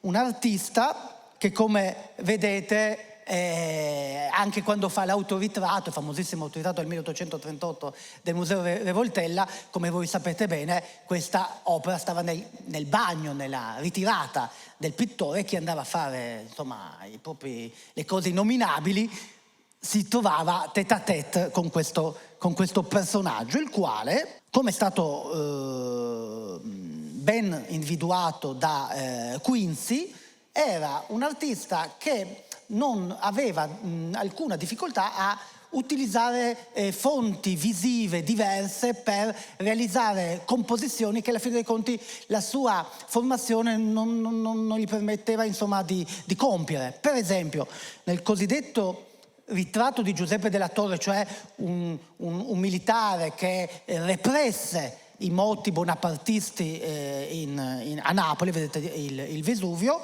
io ho individuato questa fonte visiva, ovviamente, cioè il ritratto del duca di Montebello del barone Gérard. Ma andiamo alla mostra. Alla mostra ci sono opere anche che è stato scelto di portare delle opere che Barbantini non conosceva, per anche integrare un po' l'aspetto dell'artista, di questo artista, alla luce anche dei tanti studi sia in Italia che in Slovenia che si sono succeduti sulla sua figura. Per esempio, il polacco ha una vera e propria virata, potremmo dire, verso un carattere anche così un po' romantico, ma pur sempre con quella perspicuità Biedermeier. Così vi regalo questo dipinto fantastico esposto, che dipinto nel 1844, che ricorda però le parole del 1831 dell'Osservatore triestino, in cui l'artista veniva elogiato per somiglianza, vivezza e somma cura negli accessori. In mostra nel 1923 e nel 2023, 100 anni dopo, c'era invece Ciriaco Catraro e la sua parrucca, ovvero una delle immagini degli uomini che hanno fatto Trieste. Ecco, Roberto De Feo nel suo saggio parla spesso di ritratti post mortem, una cosa che Tomins non ha molto, anzi ha quasi sempre evitato, ha sempre fatto ritratti di vivi, di persone che costruiscono, di persone che fanno una città poi tra l'altro artificiale, sotto certi punti di vista, come si poteva vedere all'epoca venendo dal Friuli. Questo è un dipinto di Cannella che si trova che è stato anche esitato al Dorotheum, era presente anche una biennale dell'antiquariato di Firenze, una città appunto quasi fatta a tavolino, costruita sopra le saline, come sappiamo bene. Quella città che un viaggiatore dell'inizio dell'Ottocento tedesco, Zoime, diceva una città dove tutto è commerciale, anche la vita è commerciale. Ho deciso in questa sede di farvi conoscere alcune acquisizioni nuove al catalogo dell'artista. L'ho fatto per evitare di dire sempre le parole inedito, nuovo, scoperta, cose del genere, semplicemente colorando di bianco le didascalie. Per esempio quest'opera io l'ho già studiata nel settembre del 2023 proprio per un'asta Dorotheum, di questo dipinto, di questo raffigurante questo Triestino proveniente dalla Francia. Il dipinto raffigura Mattio di Jacob Cohen, nato nel 1782 a Verona e morto nel 1852 a Trieste. Quando muore un giornale triestino che si intitolava Il Diavoletto fa la necrologia e lo descrive come, cito, onorato e sagace negoziante, rappresentante più volte la città e il commercio sovrastante la comunità israelitica, inviato a principi, capo dell'istituto per i poverelli, che soccorse cospicuamente anche morendo, benefattore, generoso, pronto, segreto, efficace, ottimo di cuore, di mente vastissima. Il ritratto del triestino tipo, del capitano di avventura. Tra l'altro, nel Diavoletto si dice anche che quando è morto Mattio di Jacob Cohen, la famiglia decise di fare un busto alla sua memoria e fu incaricato lo scultore Angelo Cameroni. Purtroppo questo busto è andato perduto. È molto interessante perché sapere però che il Diavoletto racconta che Angelo Cameroni si ispirò a un ritratto dipinto che probabilmente, anzi secondo me sicuramente è questo del Cohen vivo, e il dipinto è del 1839 perché se leggiamo il biglietto di stabilimento del pubblico patentato, sensale e giurato perito, attenzione al nome che dopo ritroveremo, Isaac Quondam Giuseppe Pinkerle, vedete la data del 1839 e soprattutto c'è la menzione delle merci, il frumento. Notate che il venditore è Jacob Cohen, ma Jacob Cohen era il padre morto già da molti anni. Mattio aveva deciso di utilizzare sempre il nome del padre per la ditta, e la sua ricchezza, la ricchezza del nostro Mattio di Jacob Cohen era proprio il frumento. Dal mercato antiquario, un doppio ritratto alla Stadion, sono stati, ecco vedete, questo è costato un po' di più dell'opera di Schiavoni, però comunque piuttosto interessante. Come anonimi, in realtà di questa coppia noi sappiamo i nomi perché sul retro di una delle due tele c'è il nome dell'effigiato e di sua moglie, cioè Federico Brenner, il quale è decorato sul pietto la decorazione dell'ordine del cavalierato militare di Maria Teresa. Probabile data, a mio parere, 1835, perché molto vicino al ritratto dei 70 anni di Giuseppe De Toppo, pubblicato in monografia. Più o meno coevo, io credo, questo ritratto finora considerato di anonimo, che invece raffigura, scusate, di 10 anni dopo, che appunto è stato dato ad un artista anonimo, ma secondo me non ci piove che si tratta del nostro Giuseppe Tomins, che ritrae un nobile goriziano. E a proposito di Natale Schiavoni, appunto verso sempre questi anni, questa seconda metà degli anni 30 del precedente De Prenner, io metterei anche questo ritratto maschile finora considerato di Natale Schiavoni, che si trova, come vedete, a Roma alla Galleria Nazionale d'Arte Moderna, portato con questa attribuzione, cioè Schiavoni, alla 19ª Biennale del 1934 a Venezia. Così è stato anche pubblicato sulla rivista Chioggia nel 2009, assieme a un altro dipinto, una Maddalena del Museo di Pavia, che è sicuramente di Giuseppe Bernardino Bison. E qui un primo piano, le sue belle onoreficenze, tutte da studiare.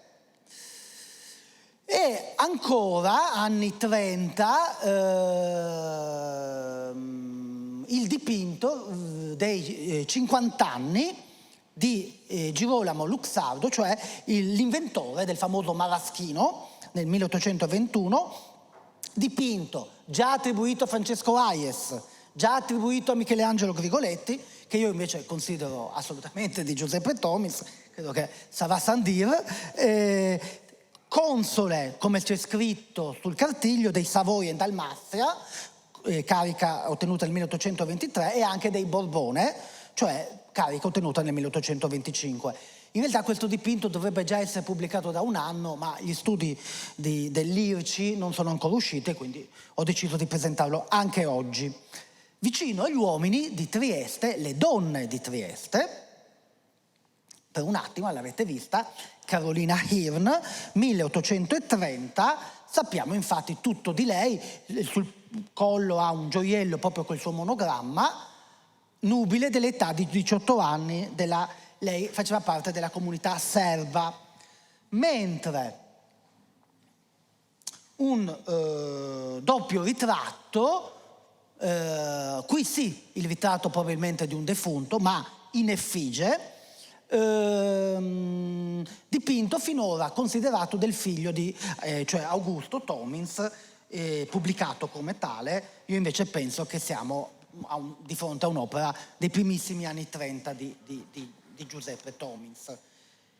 Come un'altra donna di epoca un po' più tarda, provenienza romana, questa signora di cui sarebbe molto interessante anche capire l'origine del cappello, che sicuramente ha un'origine di tipo, diciamo, nazionale, un costume nazionale. Uno delle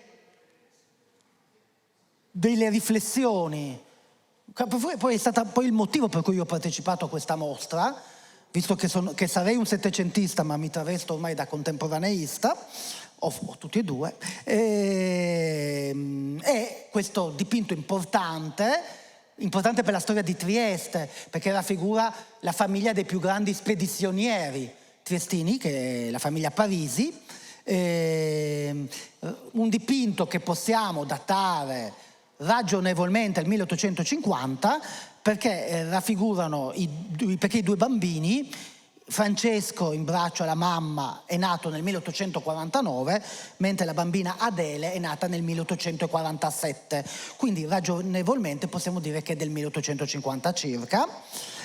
È un dipinto fino a ieri, cioè fino alla mostra, che è sempre stato considerato un'opera caratteristica di Giuseppe Tomins. In realtà questa curiosa quinta arborea, questa complessità compositiva già lo porta lontano. Un artista che evidentemente c'ha una cultura accademica, nel senso buono, come direbbe Roberto De Feo, più sviluppata, e infatti io penso che possa essere ben avvicinato ai dipinti che il giovane Augusto, figlio di Giuseppe, stava facendo in quegli anni, lo Strudhoff del 1848 e il ritratto femminile del 1850, tutti e due firmati Tomins figlio, Augusto Tomins, che si era educato all'Accademia di Roma, Augusto Tomins che era nato nel 1818. Accanto a Giuseppe Tomins, però, nella Trieste neoclassica c'era una pleiade di ritrattisti. Tutti volevano farsi ritratti. Abbiamo parlato di Liparini, c'erano anche stranieri come Tischbein, Anton August Tischbein, che avete prima visto nell'intervento come paesaggista nell'intervento di Rolandini, La veduta di Duino, ma poi c'erano soprattutto i veneziani, capitanati, diciamo così, dalla figura di Natale Schiavoni, autore di questa miniatura firmata e datata 1824 in collezione triestina. Loro sì, veri accademici, tra di loro emerge anche la figura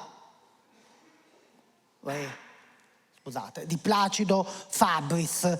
Placido Fabris, questo è il ritratto di Nina Parente Morpurgo, dipinto, ricordato nella collezione Morpurgo di Trieste del 1914.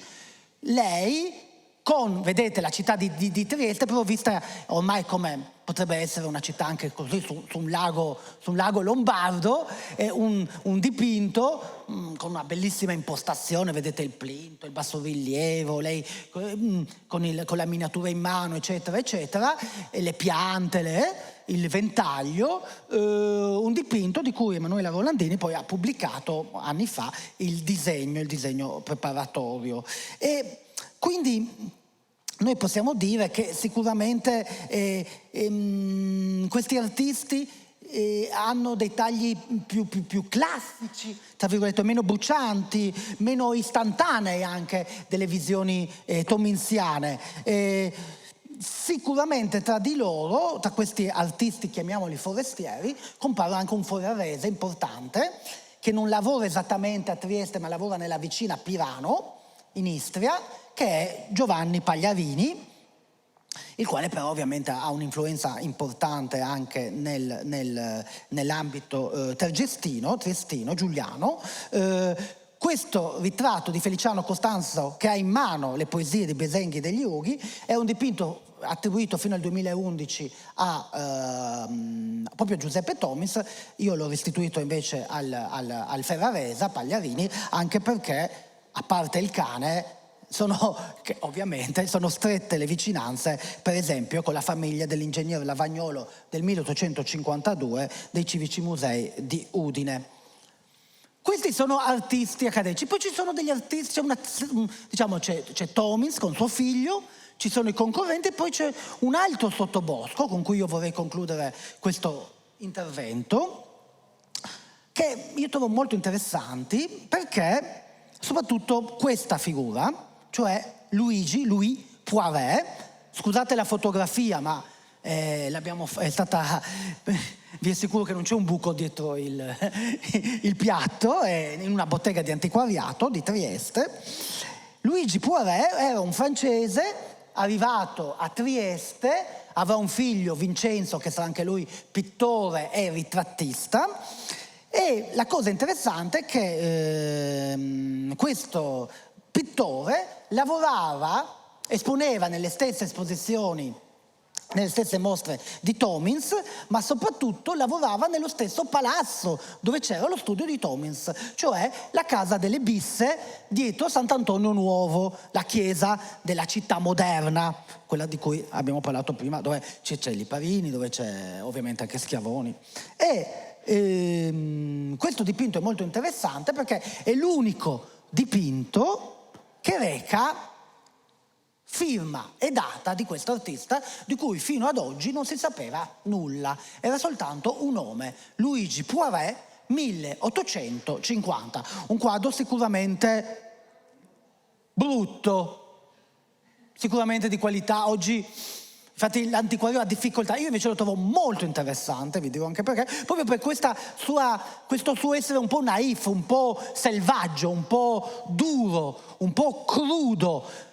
Un artista che però piaceva. Questo dipinto, tra l'altro, viene da una collezione piuttosto importante di Trieste, di un podestà del Novecento.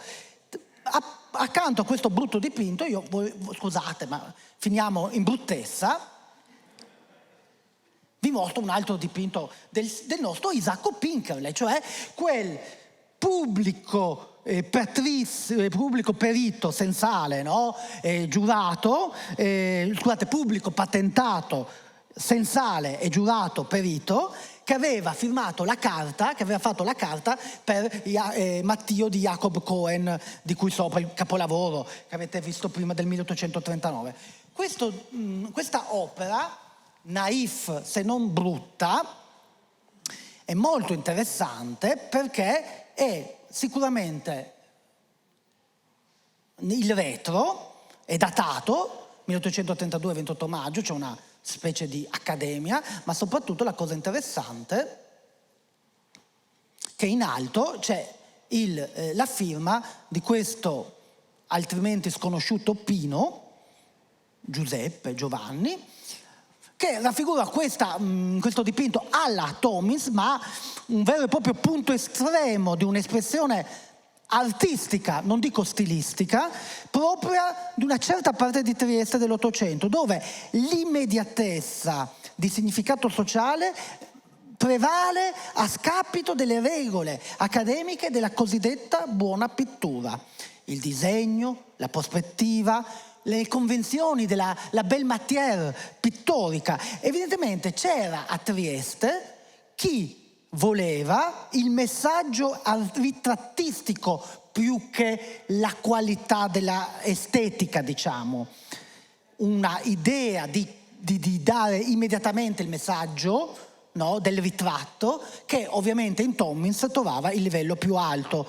Tomins, che a differenza per esempio di Poiret e di questo Carneade, era attento a quella avanguardia in un certo senso che era stata creata a Roma dai Nazareni, dai puristi. La crudezza icastica della ritrattistica di certa ritrattistica triestina del primo Ottocento mi ha fatto pensare a dei paralleli ritrovabili in Europa, non ritrovabili in Europa, ma ritrovabili altrove, nel Nuovo Mondo. Per esempio, nei primissimi esempi contemporanei, praticamente, della ritrattistica degli afroamericani. Non per niente, Trieste, a inizio Ottocento, sembrava... questi sono due signori di colore, È il primo ritratto di due afroamericani, 1841. E non per niente Trieste a inizio Ottocento sembrava a qualche viaggiatore una Filadelfia, una città di pionieri, l'emporio di un impero nato nel 1804 ma già anacronistico. No, ho finito, finiamo con i De Brucker. Vi dicevo, ecco, Trieste sembrava a tanti viaggiatori veramente, dicevano, assomiglia a Filadelfia, una città di pionieri. Era l'emporio, il porto di un impero nato, l'impero d'Austria, che era nato nel 1804, ma era già anacronistico, perché era una città di un impero nell'Europa delle nazioni e dei ormai sempre più dilanianti nazionalismi.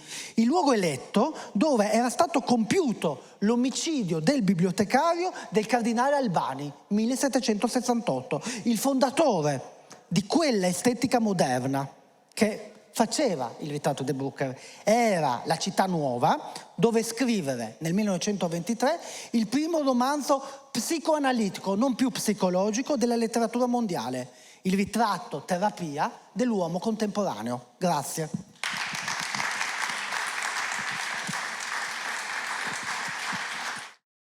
Beh, permettetemi di dire a nome mio di Roberto e poi del pubblico che non abbiamo finito in bruttezza, malgrado appunto il gusto particolare del ritratto che hai mostrato, ma in bellezza con il tuo intervento.